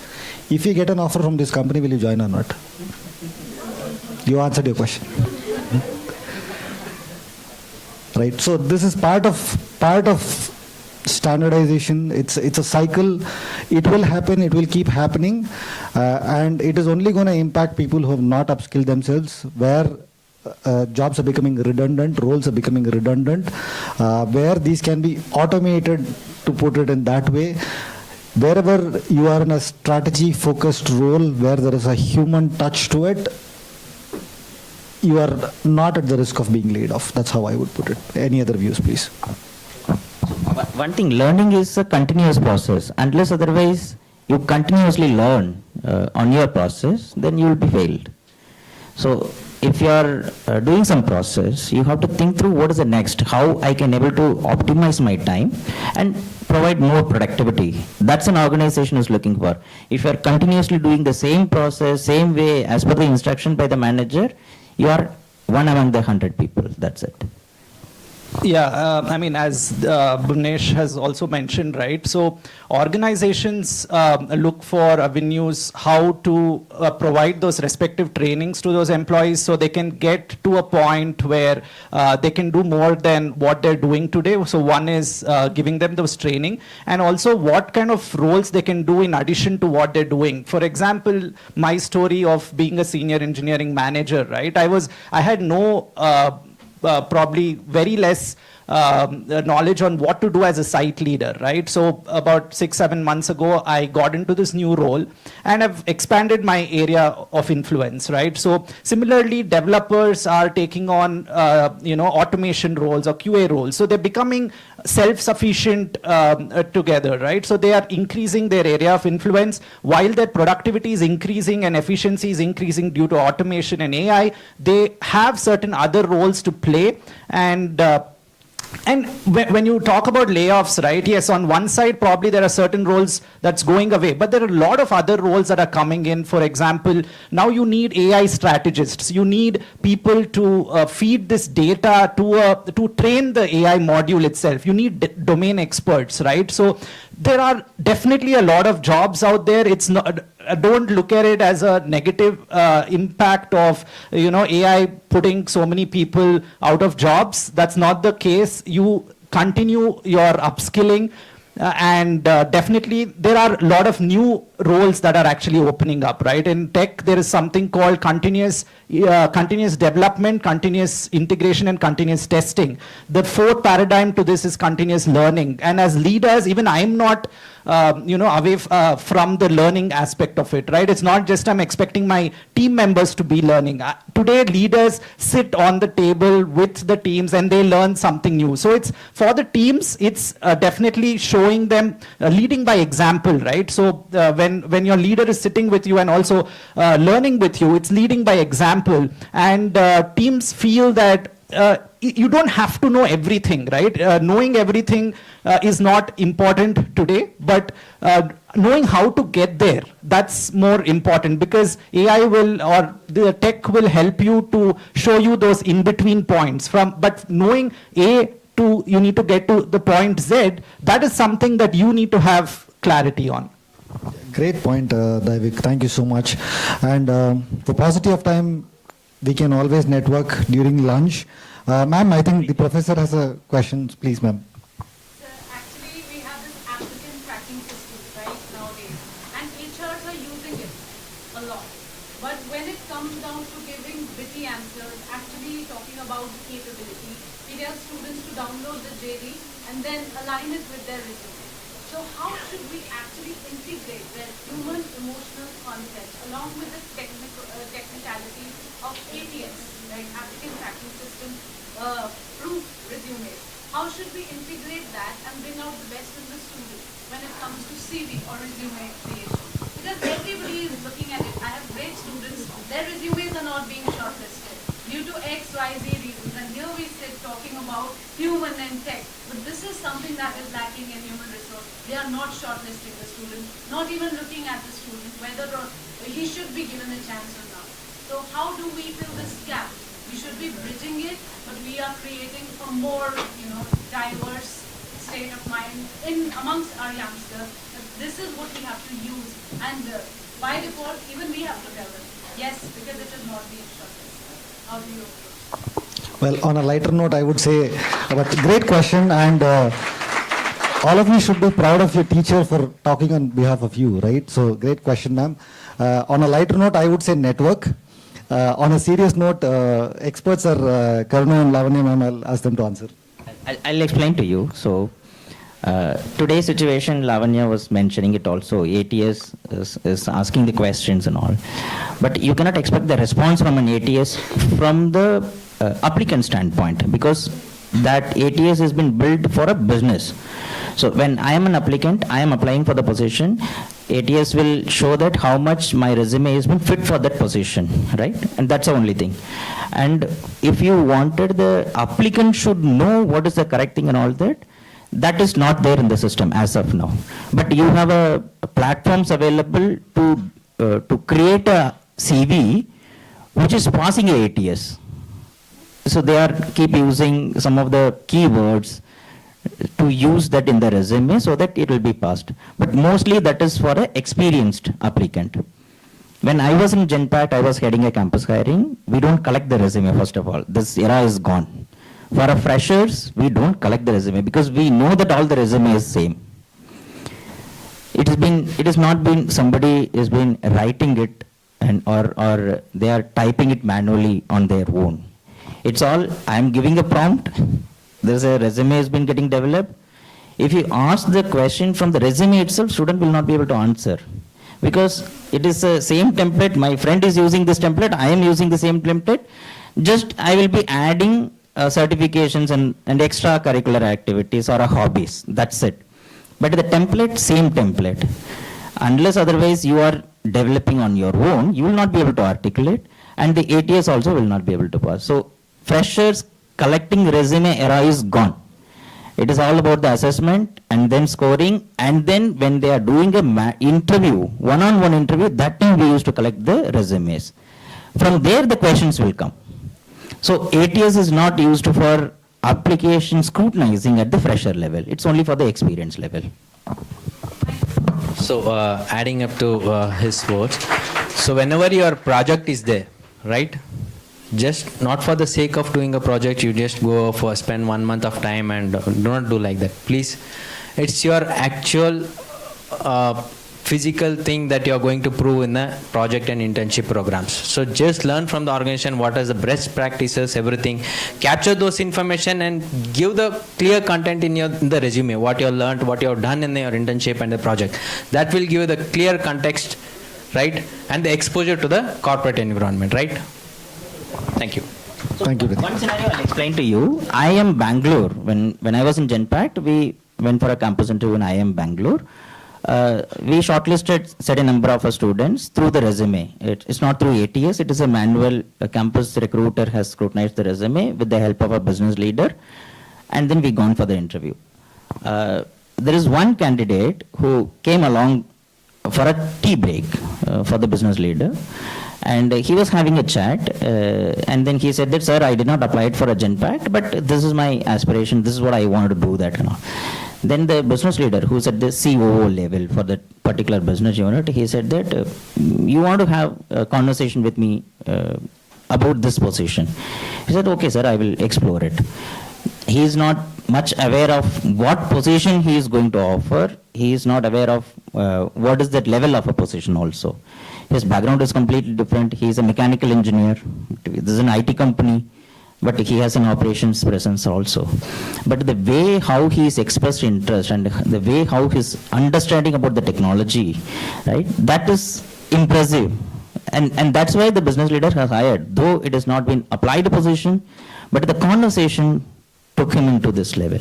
And that's where I'm saying resume is not a deciding factor for anybody. We try to lose the good candidate at the time of application. So fresher level, we don't depend on the resume.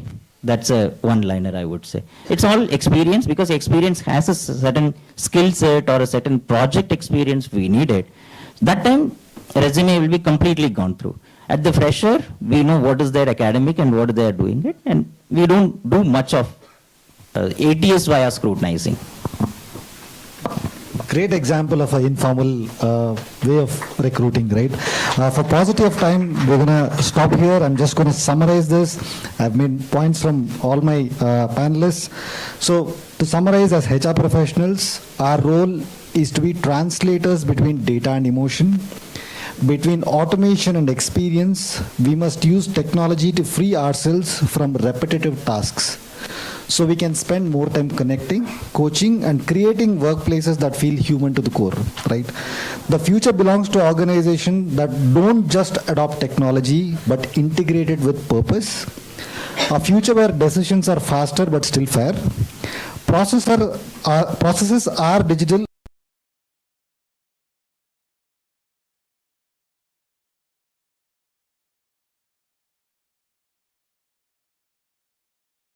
Together, they don't just coexist, they create progress. Thank you so much, panelists.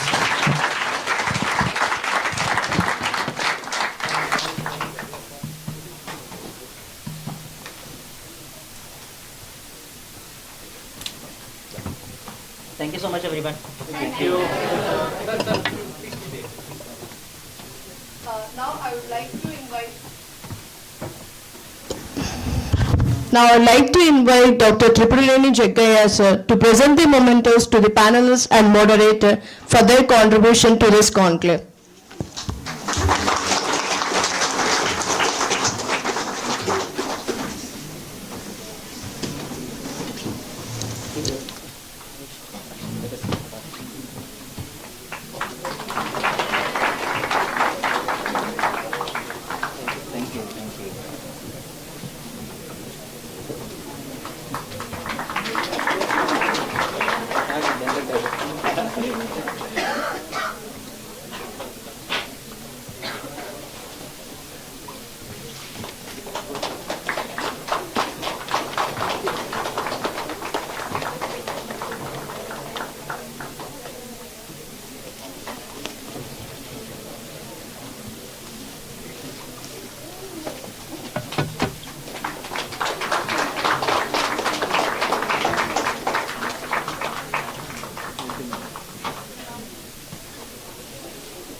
Thank you to our esteemed panelists for sharing such valuable insights during the first panel discussion.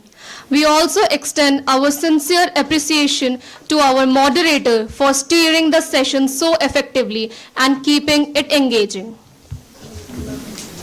We now proceed with our alumni panel discussion on the topic Navigating Workforce 5.0, Alumni Insights on Skills, Careers and Corporate Readiness.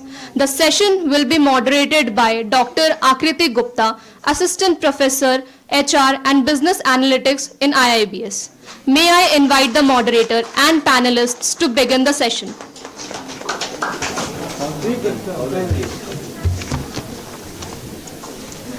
I would like to call the first panelist, Mr. Anuran Malik, Talent Acquisition Specialist in PwC. Next, I would like to invite Ms. Madhavi Gaurav, Executive, Founders Office HR and PR, Product AI. I would like to invite Mr. Saurabh Banerjee, Senior Payroll Analyst, Client Operations Magnet. I would like to invite Ms. Nayana TU, Associate Talent Acquisition and Public Sapient.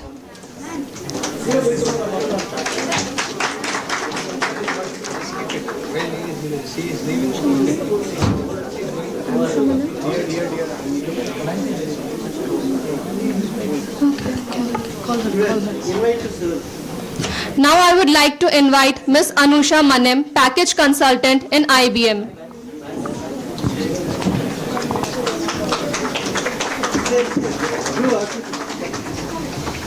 I would like to call our Professor Srinidhi sir to address them.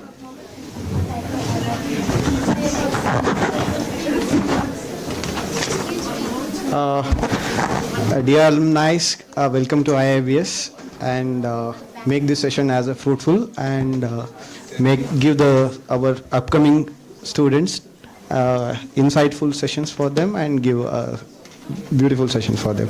And from our side as alumni associations, please take our gratitudes and our one token of gifts.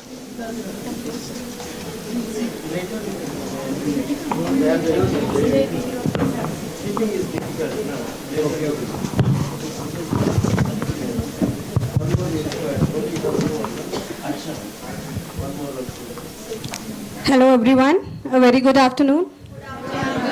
I know it's lunch time, but still, these are the alumni, so we can, keep up with them, right? Okay.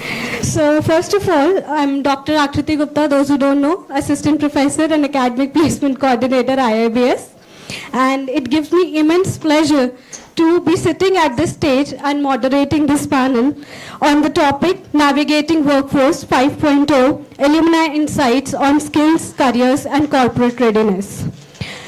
With none other than our esteemed alumni, whom I think and I have been a biggest motivator because they are our common factor between the industry and the academia, and they have been the first and the transition who have transitioned from students to corporate employees. So I think the introduction, I would like to introduce myself first. We have Ms. Anusha, who is the package consultant, Oracle HCM, and with IBM. Then we have Naina, who is associated with Public Sapiens as a talent acquisition specialist. Then we have Madhvi, who is HR Founder's Office with Prodoc AI, and we have the Anuran Malik, whom I have taught. So it's a very special to be moderating the session with him, and he's working with he's working with PwC as a talent acquisition specialist. And then we have Mr. Saurabh Banerjee, who has been working with Magnet as a senior payroll executive. So with this, I wholeheartedly like to welcome our alma mater for diverse role in helping us guide the current lot of the students.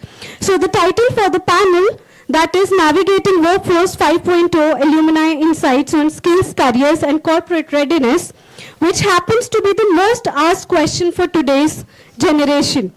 As internet, we have all access to the internet today, but it is also the most confusing thing today because we have a whole lot of information floating around, but nobody is there to judge or nobody is there to make us understand what is right, what is wrong.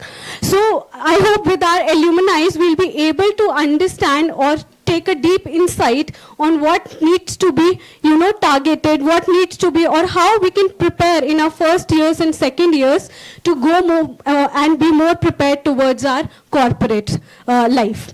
So with this, I would like to ask Naina and Anuran, as a most recent transit from student to talent acquisition specialist, as to how it is different in expectations of a job when you are as a student and when you move to the other side of the table, that is as a talent acquisition specialist.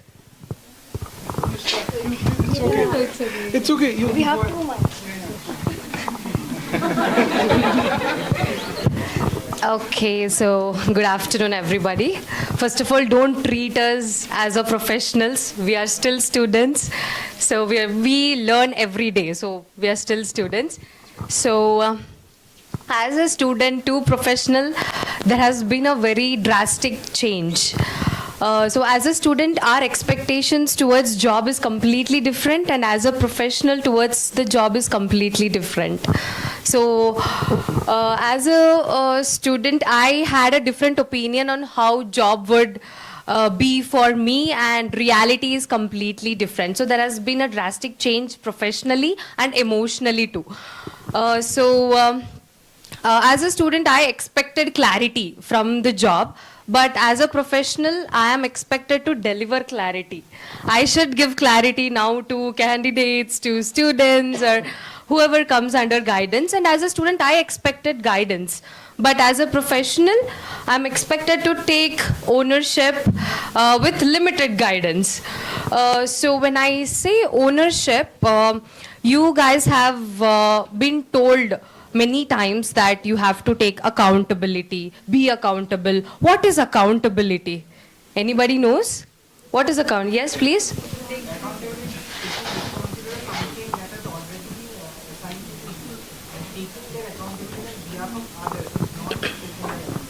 Okay, yes. So accountability is something that you have to take your own responsibilities. So yeah, this is my job. This is what I do. Even if you do mistakes, you have to accept. That also comes under accountability. So understanding accountability is very important. So being a student, I'll give you a very short example of accountability, that is deadlines. As a student, deadlines are very flexible. To be honest, if you have to complete something, you can tell, okay, not today, kal kar lenge, we'll do it tomorrow.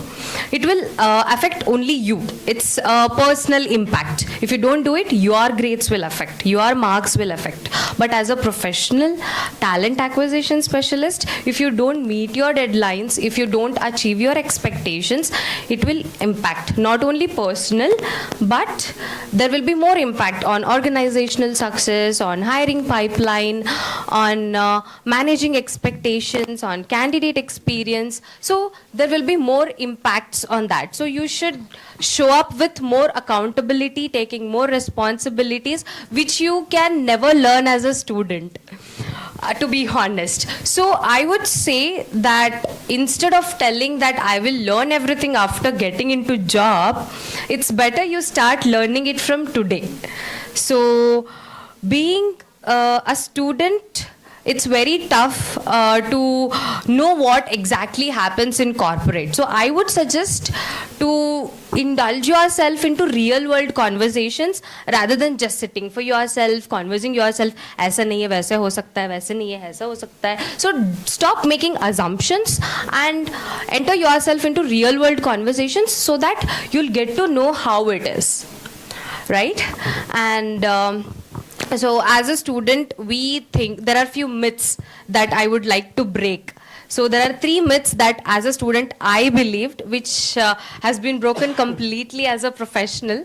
First thing is, as I said, I'll start learning after getting into my job. So corporate readiness or career readiness will actually quite comes over the time. Many people think, oh, I am in first year. Second year में सब कुछ सीख लूँ. Still I have internship. I'll do internship. First job के लिए there is lot of time. So no, it doesn't work like that. So you have to learn your human skills early. So you have to be ahead of everybody. So you don't compare yourself with somebody like you're sitting beside. Compare yourself with professionals. So one thing ma'am asked about ATS and all for the freshers. I would like to bring up that point. Yes, as a freshers, we don't see your profiles or resumes since everything is same. You put same. There is no experience. There is nothing. But what I would say is network yourself. So you have to know a lot of people so that you can approach yourself. For experienced people, it's not necessary because they have what they need. They know what to do. They have learned already. But for freshers, it's very new. Your first job will always be tough. I'll tell you this. It is never a comfort zone. It is never what you expected. It will always be tough. But once you go through that, then it will be all good. You will learn everything. So to summarize, I would say your growth happens when you stop being a student and start being a professional. That's it. Thank you. Thank you so much. Hi everyone, I'm Anuron. So yeah, that was pretty much, almost everything that you need to expect as a professional when you are transitioning from a student to a professional. So yeah, networking is very, very important. So keep that in mind. And what is the very good example of a networking platform? LinkedIn. So make sure that you have your LinkedIn profile updated and, try to reach out to people who are on the talent.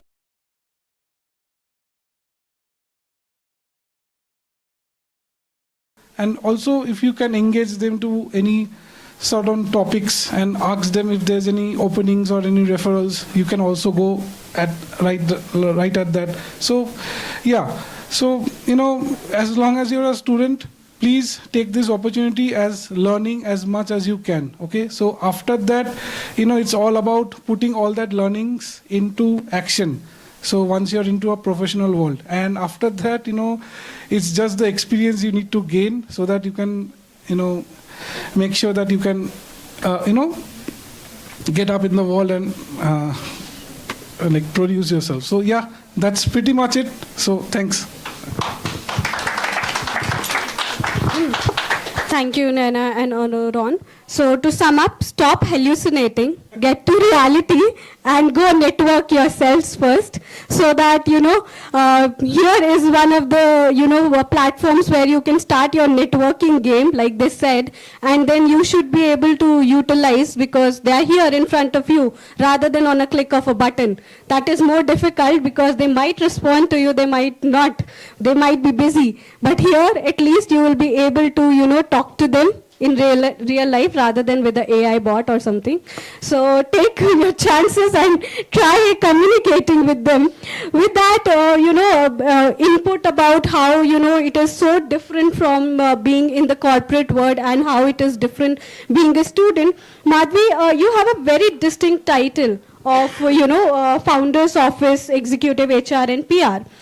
Which has become one of the very popular titles with the upcoming companies, like we were discussing also in startups. They have accumulated the titles and they have been working with this title more lot. So could you just help us in understanding what is your role about and skills required for it? And also in the same view, how important it is for our students to understand the changing titles with the advent of the technology. Since morning we are talking about technology, how with the advent it is changing a lot of circumference.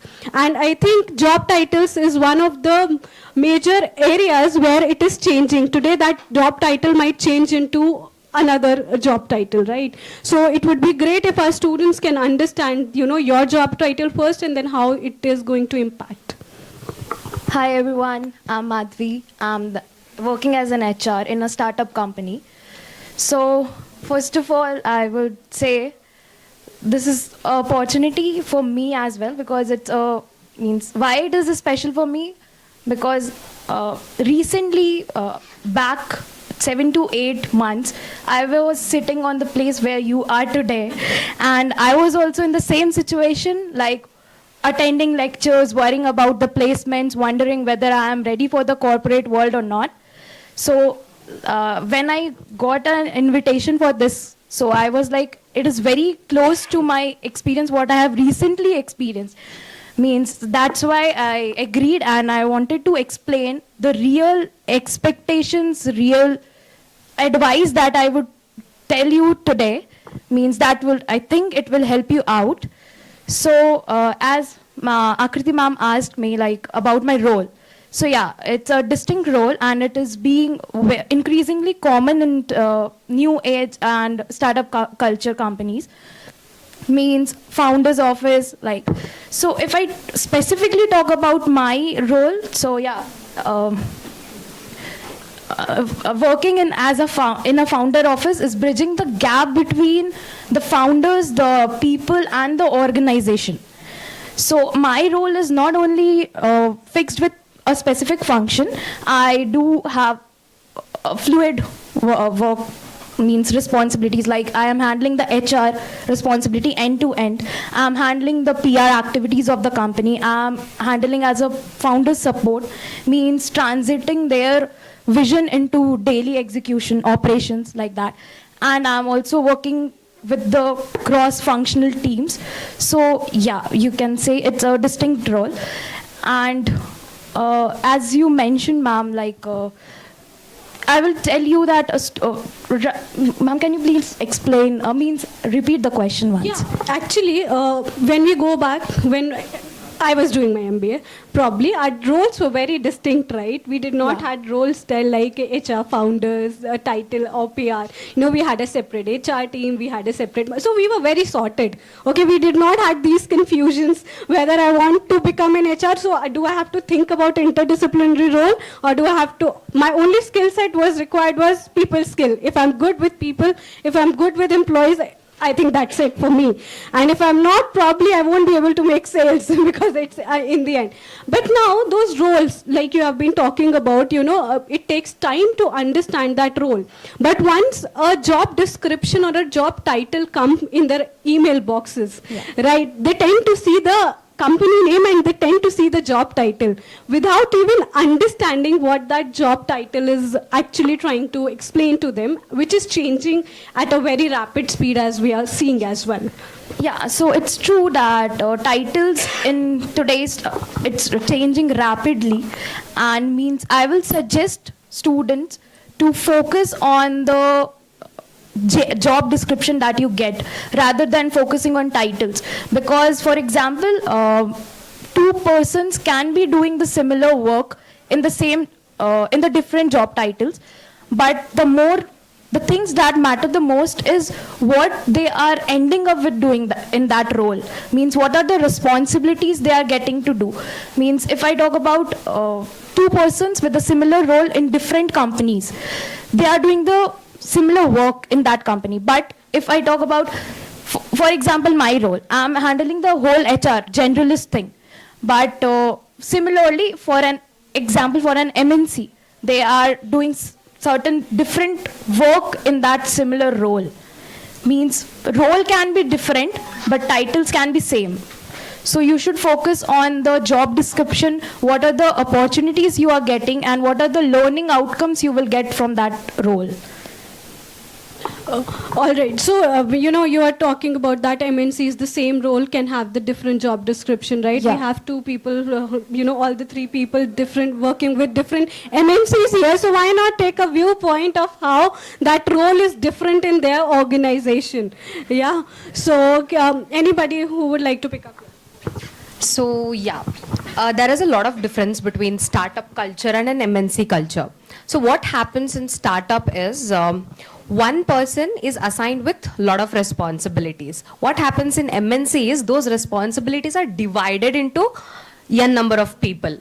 So I don't say that we function with less role, but we function with more specific responsibilities, specific portals, specific tools. So in startups, all the things are clubbed and one person is assigned, and in MNC, everything is divided and different persons are managed under that. So there are a lot of micro management in MNCs, I can say that. In startups, it's more of clubbed responsibilities. That is why the title changes. So as she said, I would agree completely with her. Focus on job descriptions rather than focusing on titles. But when somebody, when you go into interviews, when somebody asks you, what are you doing? What is your responsibility? When you say the job title, they are least concerned about your job title, but they're more concerned about what you exactly do. What are your responsibilities? No HR or no interviewer will ask, oh, your job description then your job title is this, okay, you get the job. No, they'll be like more specific about what responsibilities you handled, what you learnt, and what more you can do. As a HR, I'll not ask anybody like, what did you study? I'll ask, can you learn? Can you adapt? Can you collaborate? These will be my questions rather than your job title. So job titles are not that much concerned unless and until what responsibilities you are holding on to. So I would like to add on this point, like, yes, she told it in a right way. Means, I will suggest don't restrict yourself to, means keep yourself open to startup also. Because you will get a lot to learn as a fresher. That's what I have felt in the 7-8 months. So I can tell you that being a fresher, you can, what you can learn in a startup, it's equivalent to 2 to 3 years of your experience in MNC. Yes, she's completely right. Since I did my 2 internships in startup, and as I told, all the things are clubbed in startup. So just think about it, how much you can learn. Doing internships in MNC, you can learn one thing, one responsibility. But in startups, you can learn more things. So it is clubbed and you'll get more exposure in startups. So I would start with startups, your internships, and try to land into MNC after that. That would what I suggest. Yeah.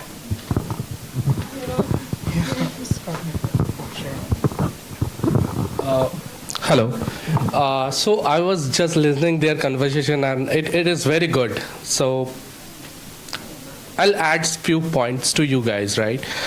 I was few minutes, half an hour before I was discussing with Mr. Srinidhi sir regarding my experience, right? And I agree with you guys completely, right? So being a student, I mean everybody, right? We have a thought in our mind, right? If you get a job, right? Okay, MNC, startup, यार AC नहीं रहेगा, right? Coffee नहीं मिलेगा यार, बाहर जाके पीना पड़ेगा. That is what, right? People think like that. And in MNC, you'll get a cab, nice cab, right? You'll get AC, you'll get, everything you will get, right? But in MNC, you'll learn a certain process. You'll be aligned with a certain process. But while if you are working in a, startup, you'll learn a lot of things. I'll tell you my example. When I joined IIBS, when I passed out in 2015, it's a long back, right? I joined in as a startup company. I joined in a startup company. Salary package was very less, I'm telling you right now. Okay? So you might have think of, right, as a student, okay, I did my MBA. Okay, I'll get 15, 20 lakhs, 25 lakhs of package, right? I'm telling you, but that is not true. You have to earn. I'm not telling that you will not get it, but for that you should have something. For what reason I will give you, right? Learn. As a fresher, learn as much as you can, irrespective of your designation. Always go with what you have. What are the job responsibilities, right? When I joined, I did marketing. I'm telling you, I did marketing. I did HR. I learned. I went to the different, it was an education sector. I went to different colleges, give my presentation, which actually helped me to, talking with you guys, right? Public speaking. Confidence. It will build a confidence. So, yeah, startup is, I would always suggest startup, being a fresher. Apart from that, deadlines. She was talking about the deadlines, accountability, right? Yes. Being a student, you can tell that, अरे यार आज नहीं हो रहा है यार, आज सोना है प्लीज, आज संडे है, कल मंडे, कल का कल देखेंगे, राइट? सुबह देखेंगे कल क्या होता है, प्रेजेंटेशन ही ना बना रहे, तुम बना लो, कल दे देंगे. It happens, right? In corporate, it doesn't work like that. I'll give you my example. Yesterday it has happened, right? So I usually in the payroll, completely deadline. You cannot miss the deadline at all. Because if you miss the deadline, the impact with the workers, they will not get paid. Right? You're working for 30 days, right? You should be get paid out, right? We are the silent worker. We work 365 days. I mean, at the end of the month, you should get your salary, right? So it's a complete deadline. You have to take responsibilities. You cannot go out of your responsibilities. You cannot tell that, sir, aaj nahi ho raha, sir, kal kar lete hain na. No, you cannot do that. You have to take accountability. Okay, you did a mistake. Okay, it's fine. Take that. Yes, I did a mistake. But that should not be repeated. Mistake. That is what I would say. Yeah, please go ahead. Thank you.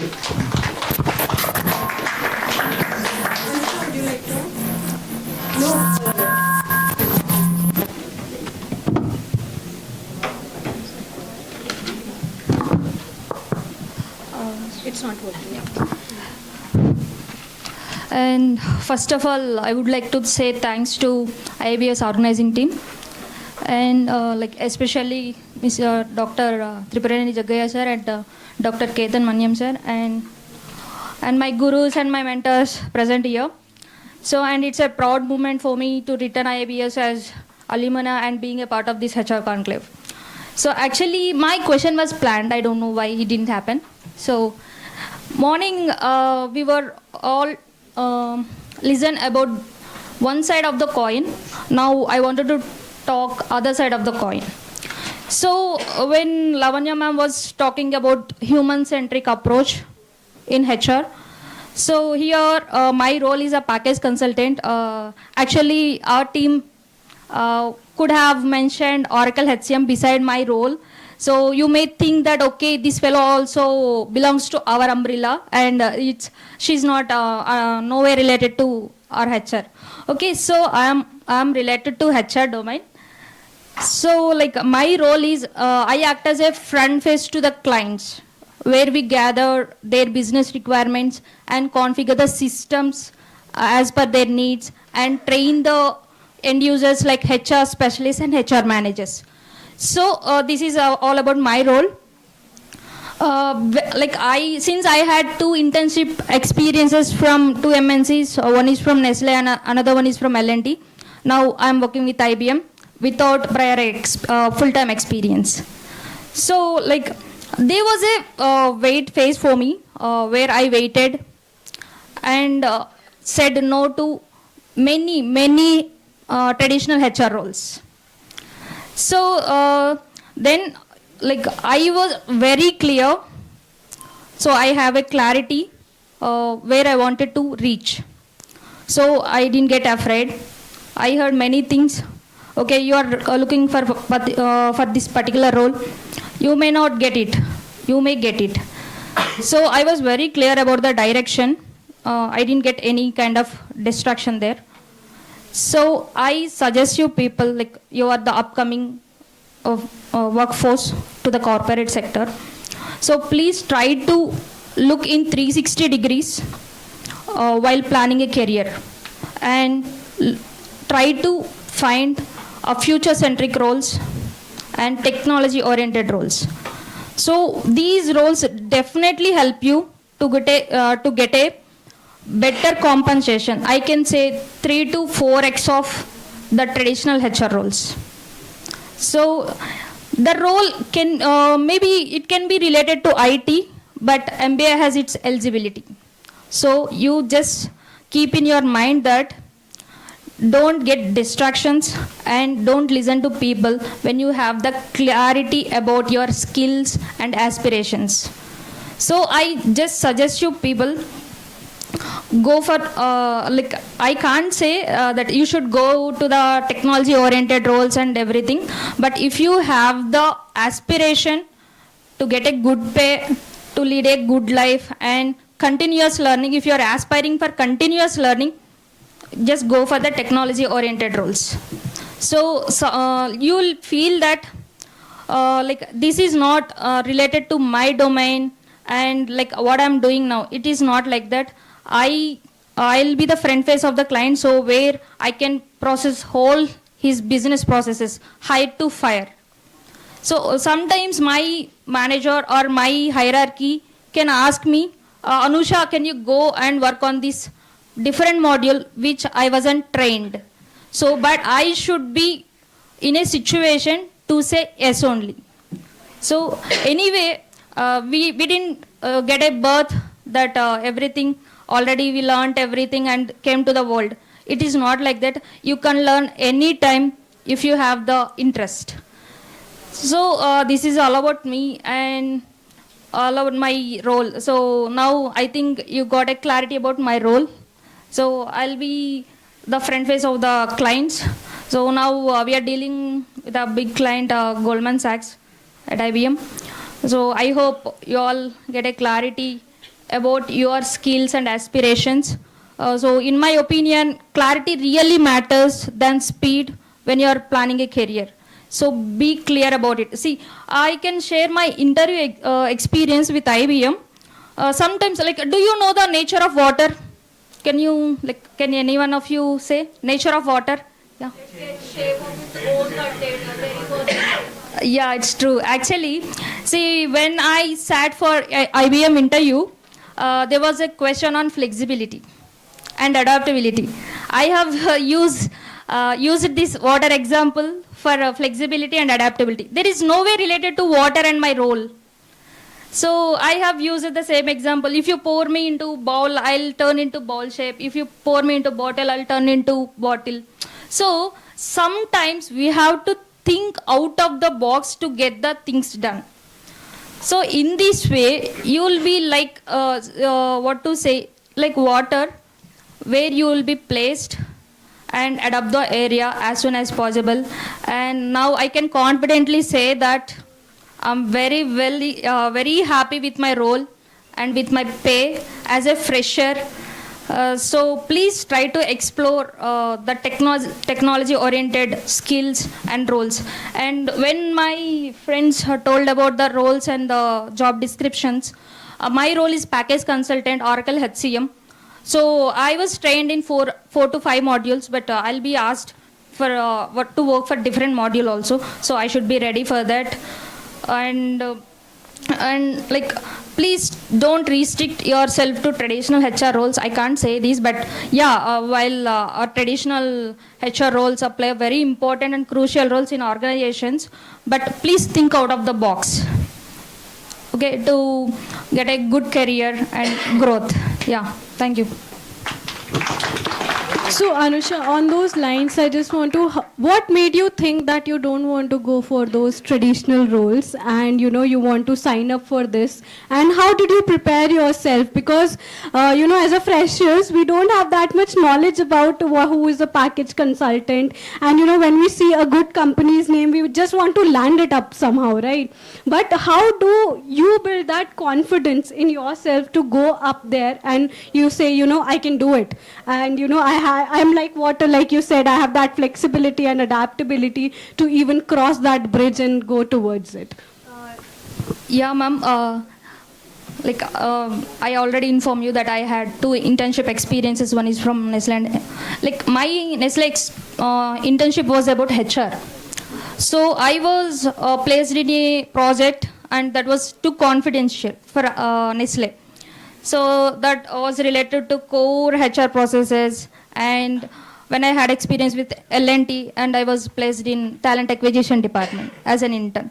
So daily I screen the profiles, I source the profiles, I give candidates to the hiring managers. These things I was doing. So when I came out of the college, I realized that this is not my cup of tea, what I'm looking for.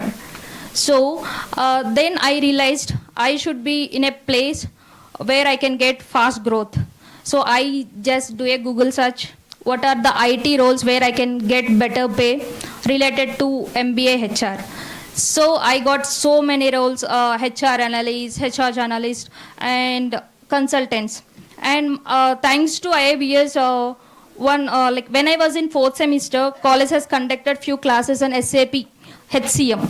There I got to know about SAP, Oracle, Workday, Salesforce, all these things. So then I searched about some technologies who are like where we can get a better roles with the qualification of MBA. Thank you, Anusha, for that input and, to have an understanding of what is a package consultant, what the role, defines about and that. With that, I would, I have a question for Mr. Saurabh Banerjee, who has been having an impressive career of about 10 years. I got through your LinkedIn, so sorry for that. So he has been the most experienced on this table alongside. So, alongside me, I also have around 10 years, but in multiple domains. Like I switched from after my MBA from startup to doing PhD and to landing up in a teaching role. So like you were saying, I totally associate with you. I landed up as a pre-sales consultant and now I'm teaching. So that pre-consultant experience of speaking is helping me here somehow.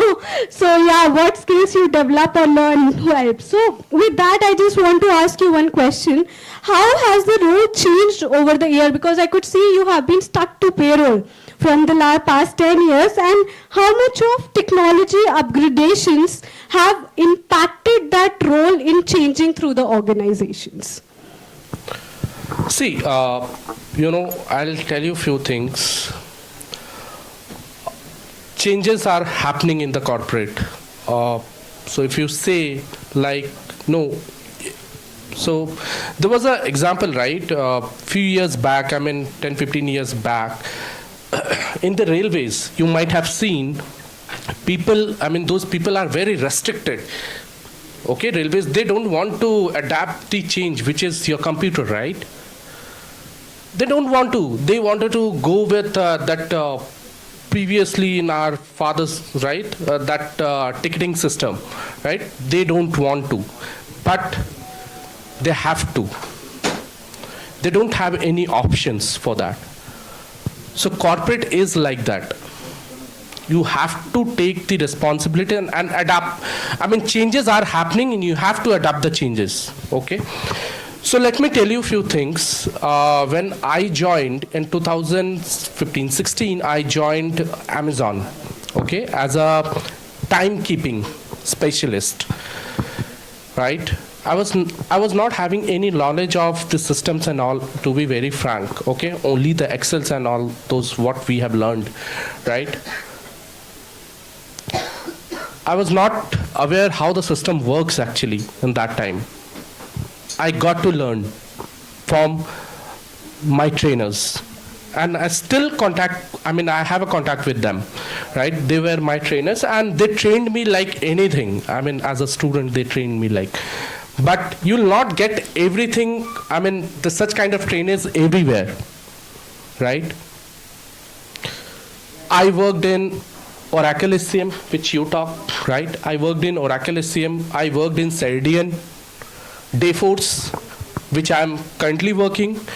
I worked in SAP HCM, right? SAP as an end user. So these people, they are backend, they are configuration, they are doing it as per the client side. Whatever the client is asking, whatever their requirement, these people does that. And we are the end user, we perform those for our client. So if I talk about the payroll, right? Gross to net, net to gross, right? The system will calculate. You need not to do the manual task nowadays, right? You should know how to calculate, but yeah, system will calculate for you. But how it happens in the system, these people does that. Am I correct? Yes. Right? So these people does that. So backend. So they should have a knowledge of how the front end works, then only they can do the back end task for us. Yes. How MBA is related. How Yeah. MBA is related to consultant role. Yeah. So for HR, right, if they wanted to hire someone or something like via technology, I mean, they have to, in the backend, they have to set ups. They have to do that.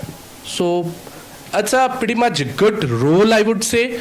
Nowadays, it's in booming, right? And with a good pay, definitely, 110%, it's a very good pay you will get it as a consultant. Yeah. Changes are happening in the corporate. It's very volatile, I'll tell you, dynamic, right? So you might have heard like Amazon have fired so many employees, right? We got to know about it. And here, Yeah. I wanted to add in a point regarding the layoffs. So we normally hear about layoffs. We never hear about recruitment data of the company. So they never publish the recruitment data. So you never get afraid of layoffs. Okay? Yeah. If you have a skill set, right skill set, definitely you will get a job. You need not to worry about it. There are a lot of jobs in the market if you have a right skill set. So my ultimate goal is how the changes are happening, you have to take the responsibility and you have to change yourself accordingly. That is what the approach should be. You should have a front-end approach. You cannot be behind someone. That is what I would say. Yep. Thank you. Thank you, Mr. Saurabh. So, confusion will always lead to clarity, but first of all, you have to be confused. You have to know, to have that knowledge that, okay, I want to do this, and then you have to make your pathway, like they said, to have the right skill set. So with this, I just have one question for all the panelists. No, anyone can take it up. That is, which profile is amongst the most underrated and highly misunderstood profile according to you? Because we keep on, it's our task, daily job task of, being in the placement department, that we need to explain them the role. You are understanding probably every role that is coming is not related to sales, but yeah, somehow related to sales. So whenever we land up as a corporate, we are selling something or the other, right? So can you please, any one of you who would like to take it up that question?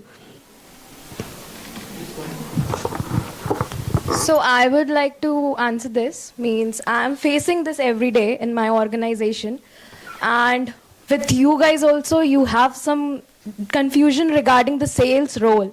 Specifically, if I talk about sales, then there are two ways to understand sales. No company is generating revenue without sales.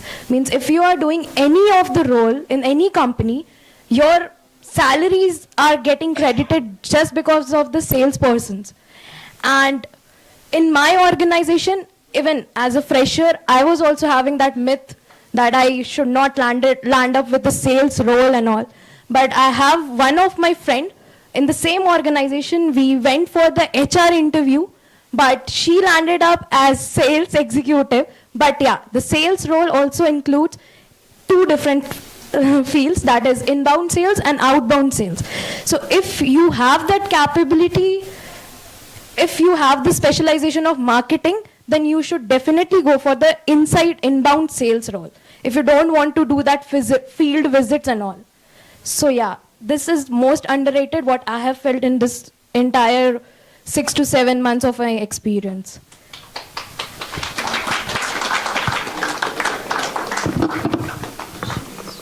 Saurabh, you would like to add something? Okay. For sales, I'll tell you. If you are good at sales, okay, you can make money. I'll tell you how, right? I was working with one of the very good company called Rippling India. Rippling. How many have heard of Rippling? right? So I got a chance to work with them, okay? And I was sitting, my team was sitting next to the sales people, okay? Here only in Bangalore. And to get the sales, so inbound sales you was talking about, right? Keep on calling. They have the data and once, so how it happens? So once the sales is done, once you get an appointment from the client, right, then there will be a demo. So suppose Rippling is having their own software for the payroll HR domain software, I'll tell you, right? So these people, sales people used to call to the clients who are very, small employees, I would say, or little bit mid-sized companies. So they used to call those clients, and if they are ready to see the demo, these people, these sales people, they will show them how the entire software works, right? Then they will keep on following with them. Once that is done, once the sale is done, right, that comes to the implementation team. How many have heard about the implementation? Implementation, right? So I was a part of implementation team. So those, suppose that company was previously using some different software called, let's consider as a ADP software. Now they wanted to move from ADP to Rippling, right? Now, once that sale is done, it will come to the implementation team. The team, what implementation does, they will pull the entire data from there, from the ADP system, and they will upload in the Rippling software. Now, once that is uploaded, there are n number of errors which will come out. There are n number of things will come out. This implementation team, as an implementation team, we fix those errors. And once that is done, then it is live. Then we run the payrolls. It is, I'm talking about the payroll part. It is even for the software, for the HR and other, is the same thing. So it's about the marketing. Yes. If you are good at marketing, definitely you can make money a lot. Yeah, that's what. Okay, so you have got all the tricks that you need. So I hope, and now the floor is open for the audience to question. If you have any question for any of the panelists, please.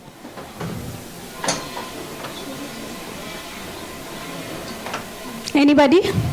And guys, it should be a interactive session. I don't want you guys to be, simply sitting.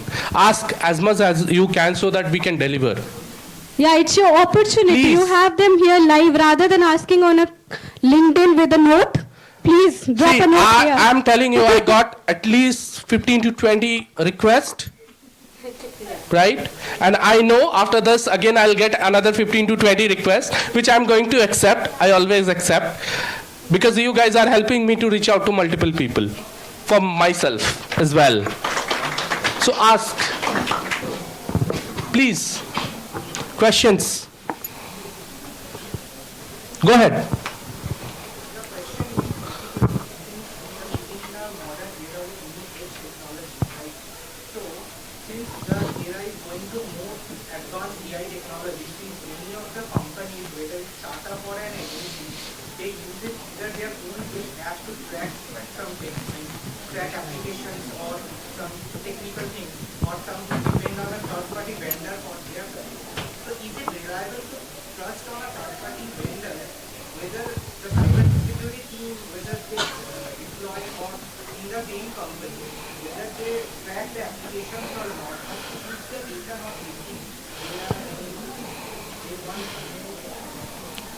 See, I'll tell you a few things, okay? When we are using any third-party applications, okay, and this is very a good question, I'm telling you, very good question, right? So there is a contract which happens with companies to companies, right? Where if you leak the data, if any breach happens, right, there's too much of penalty will be there. and you cannot imagine that penalty, right? I will tell you one case what happened when I was working in Genpact, right? And I was in Kolkata in that time, 2018, I believe. I was very new to the company, and then I was working for a very good client. I should not disclose, but I'm disclosing it. That is a very US client was there. It is US Steel. It's a very good client. I mean, very big client, right? So when we entered on the second day, they told me to log into the system. So everything was configured, and they told me to log into the system. I logged in to the system. So you have to log in the Genpact system, then you have to log into the client login credentials, right? So I logged in, and then I was not having the credentials, but somehow I logged in, right? So I don't want to disclose that, but yeah, I logged in. After few days, almost for 5-10 days, I got a call in the morning from my HR BP. In the morning, that sort of, are you available in the evening at 5:30? I was sleeping in the morning. It's a night shift. Like, okay, who's this? I am HR BP from Genpact. Okay. So please come down once you reach, please come down to the legal. Okay. I was like, what I did? It's only for 2 days I joined. I was like, okay. Like, I went, and it was a 4 to 5 members of team were sitting over there. And that for payroll, VP was also there. And then I was like, okay, again I have to sit for the interview, or what is happening actually? Then they called me, and there was a lot of discussion. What happened? Why did you log in when you don't have the credentials, right? I was like, I did not log in. Somebody told me to log in. Okay. Who told you? Question mark. Then there was a discussion was going on, right? And then I literally have to write everything, at least a 20-page of letter. Justifications. What went wrong? Why did you log in? Who told you to log in? And it should not be happen. Legal compliance, guys. So why I told you this example, it's about the legal compliances, right? You are not supposed to, when there is a happening, this kind of things are happening, third-party software, you are not supposed to bridge the data. Being a payroll guy, we handle n number of datas every day, right? We are not supposed to leak any data. If you are leaking even a single data, there will be huge penalty on the company side.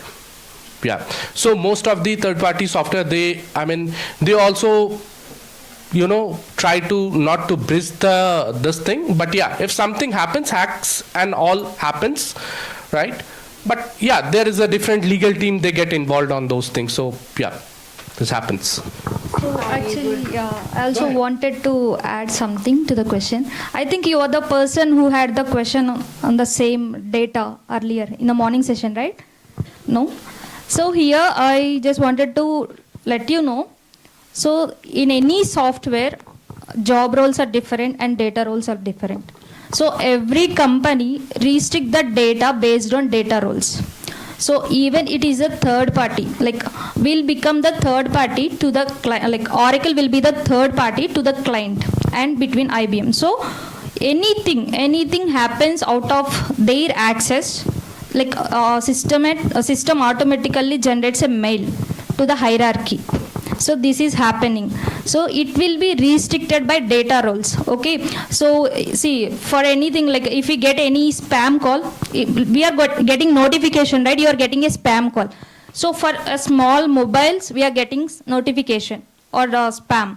So for any company, it is taking care with the help of malware or cyber security team. they are restricting the access to the data based on the data roles. So job roles are different and data roles are different. Job role can be a manager, job role can be a hiring manager or something, but data role like recruiter means only the data related to recruiting only he can access, not other data. So it will be restricted based on the data roles. Yeah. Yeah, definitely. I mean, she's correct. So if your job role is something and you will be aligned to that job role, so you will be restricted for other datas. Yeah, that is also there. So, I would like to add for this. When we include third-party agencies or firms to help us in certain functions, so there is something called code of conduct, like agreements happen between the parent company and the agency or the third party. So they have their own restrictions. As a firm, we also have our own restrictions. They have their confidential information which we don't know, and we have our confidential information which they don't know. So whenever you receive a laptop or a mobile phone from a firm or an organization, every click, even if you move a cursor, that will be recorded. Everything will be documented. You can't access to something which you don't need. And you can't also access to the other mails. You don't have credentials. Talking about credentials, you can't log in without your authenticator permission. There is a lot of permissions, organizational hierarchical permissions that you need, even if you have to click on a link. So everything is documented. The legal compliance team they were talking about, you might think it's not that tough, you can escape. Never. It's very tough. It's scary actually.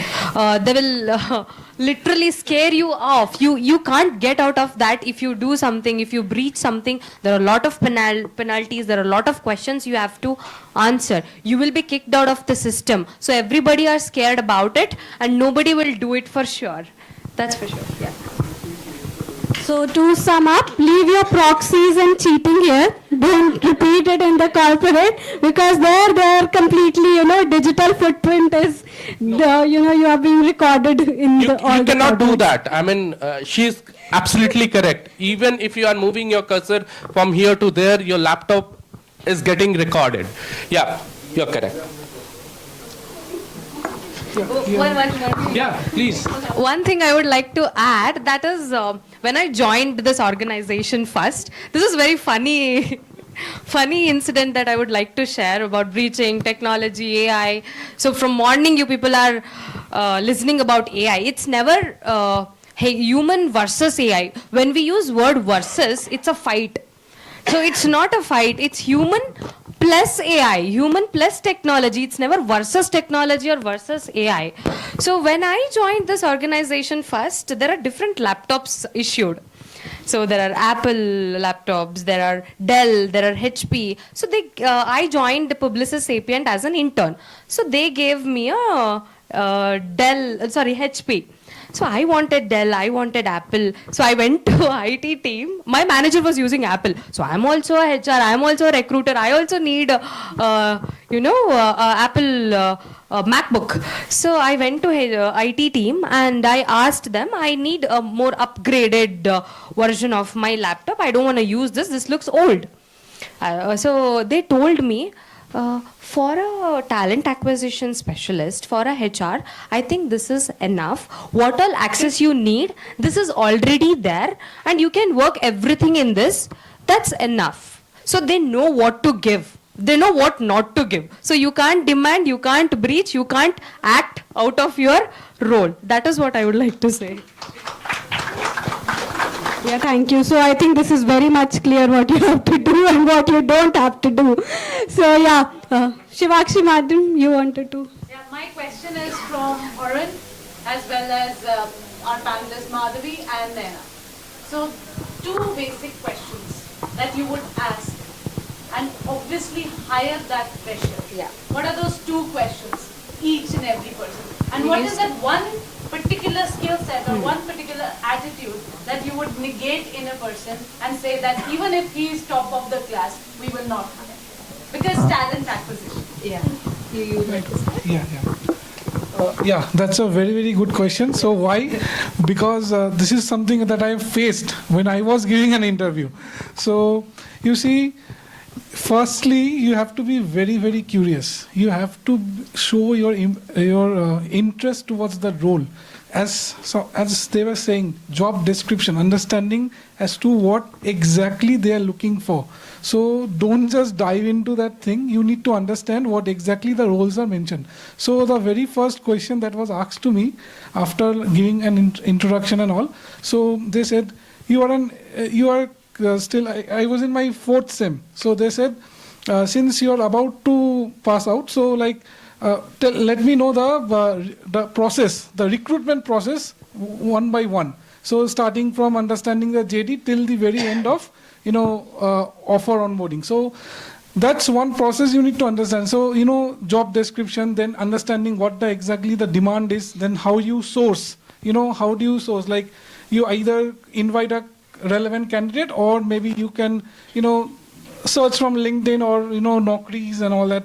So one of those questions, and another thing is that,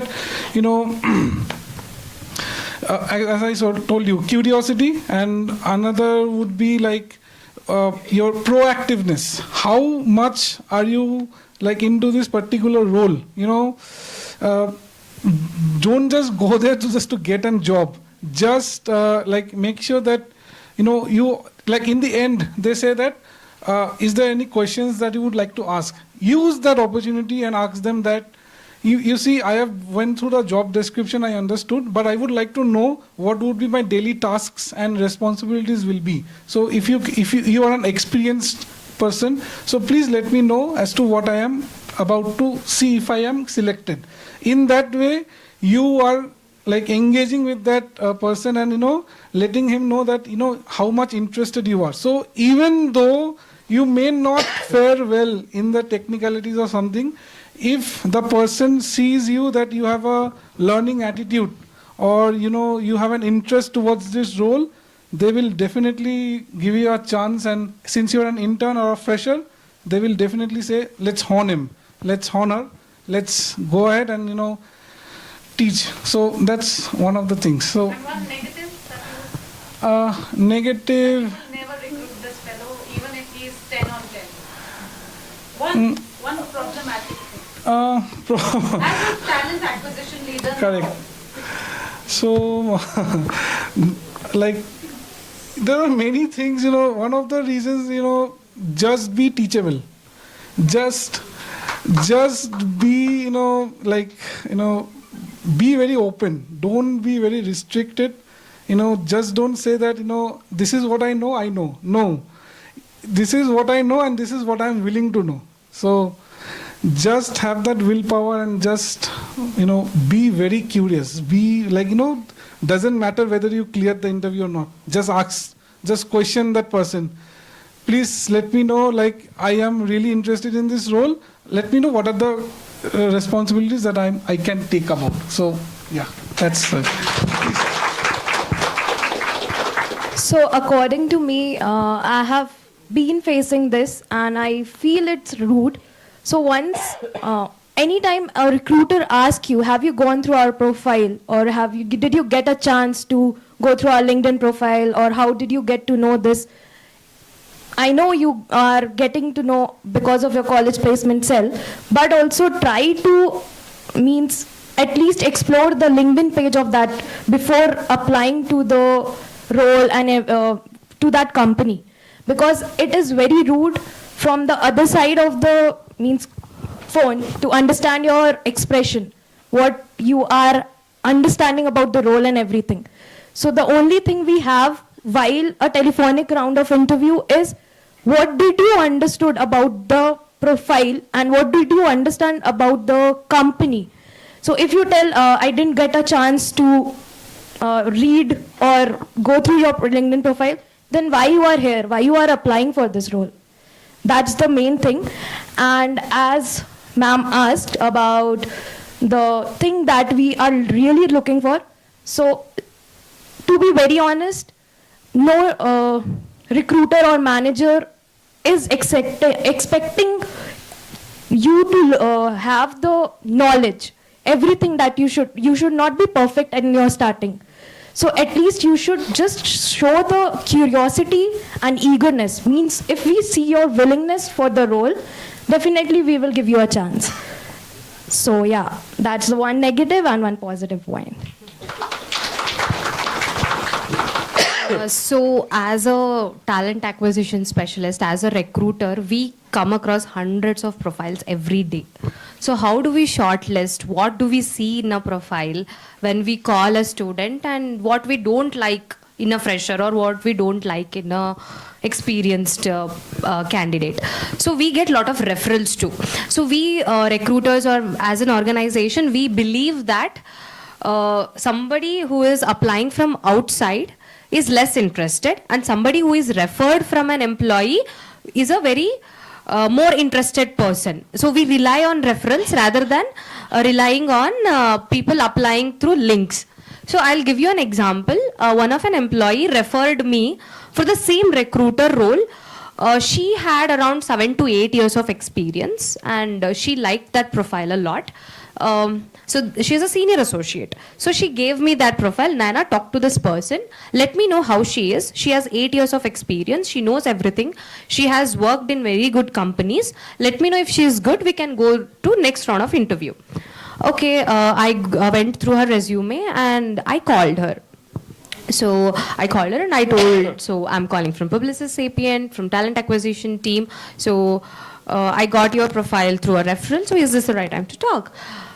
You know whatever you mentioned in resume doesn't matter. How many years of experience doesn't matter. What you know, what you don't know doesn't matter. But your attitude matters. How you respond to a person, that is the first thing that we see. How you react. Your communication skill. So, you know, whenever I say that introduce yourself, I already know from which college you have passed out, from which companies you have interned, what experience you have. You have it in your resume and I've already read it. But why do I still say introduce yourself?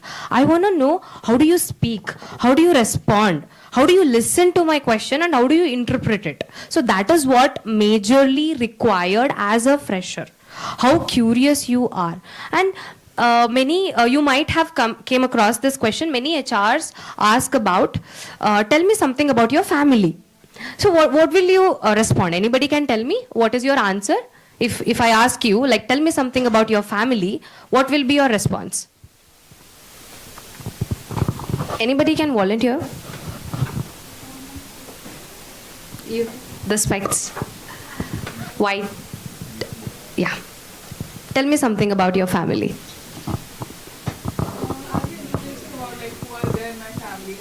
Give me the answer. Give me the answer. Okay, I'm an HR. Okay, what's your name? Sorry? Riti. Okay, hi Riti. This is Naina. Tell me something about your family. Thank you for asking this question. I have a beautiful nuclear family. We are 3 people. So me, my mother and father. So we stay in Kolkata, and my father, I'll be going explaining the background of my family. My father was in the Air Force, and my mother is a housewife, and how their qualities I have ingrained and how they have built me up. So all of these I'll be explaining in this question. Do you think I'll be interested in knowing what your dad does and mom does? Actually, not actually. Do you think I'll be interested how many siblings you have? No. Because I don't know you, and to be honest, I don't care. What does your mom do? What does your dad do? I don't care. You know what I check when I ask this question? I check how you bring your family along with you. I check how good as a team player you are.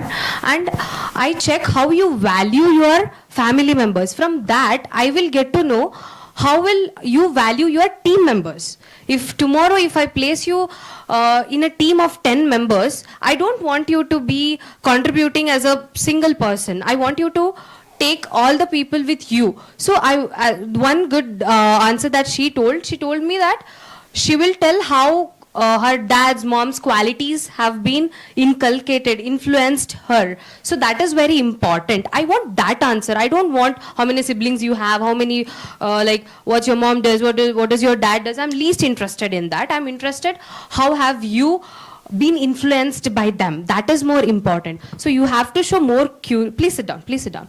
So I am more interested on how curious you are to learn what the responsibility. We don't want finished products, for sure. We want someone who want to learn. We can take someone who doesn't know anything and we will train them. And I'll give you one a slight difference between finished product and someone who knows something about it.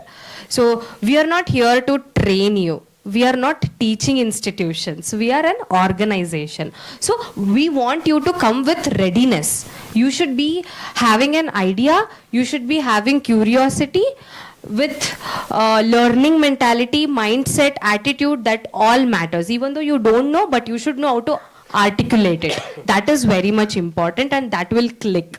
Since I rejected an 8 years of experienced girl, but I hired 6 months, 1 year of experienced people because they had that curiosity of learning. That is very much important. That's it. So being a fresher is not the problem. You have to be work in progress first. And the adaptability and the nature to have that curiosity to learn. So be a fresher, don't rely on your certifications, but you have to be more opportunistic in, learning the right attitude. So with this, I would like to sum up and thank you all the panelists for your input. Thank you so much. Thank you.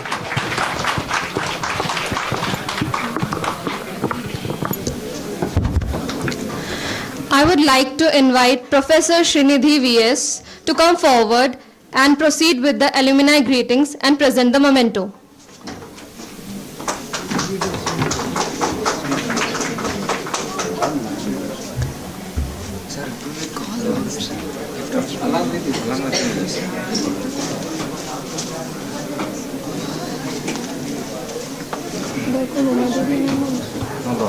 Let us sit on it. Okay.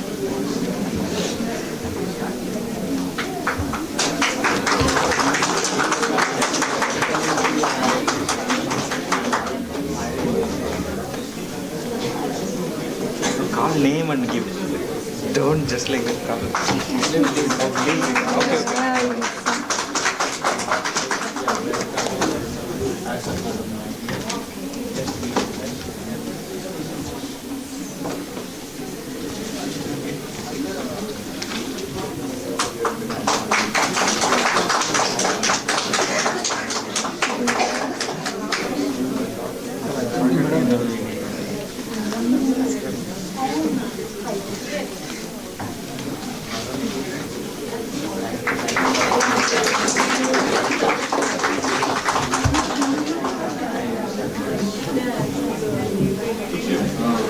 So we have one more alumni present here in between us, Ms. Sudeshna Datta, HR of Pronog. I would like to invite Ms. Sudeshna Datta on dais.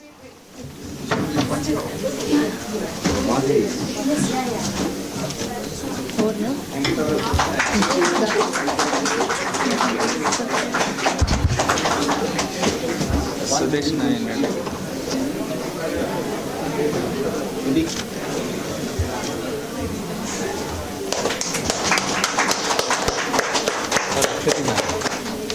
okay, tell them they can go for lunch.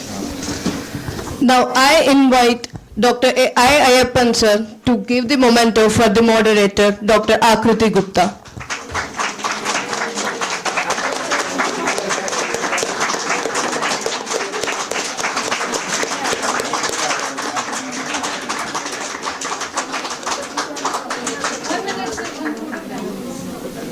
Already sir is taken.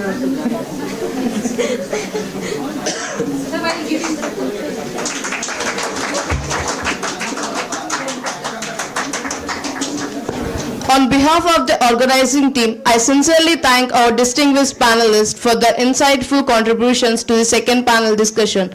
My special thanks to the moderator for expertly leading the session and making it engaging throughout.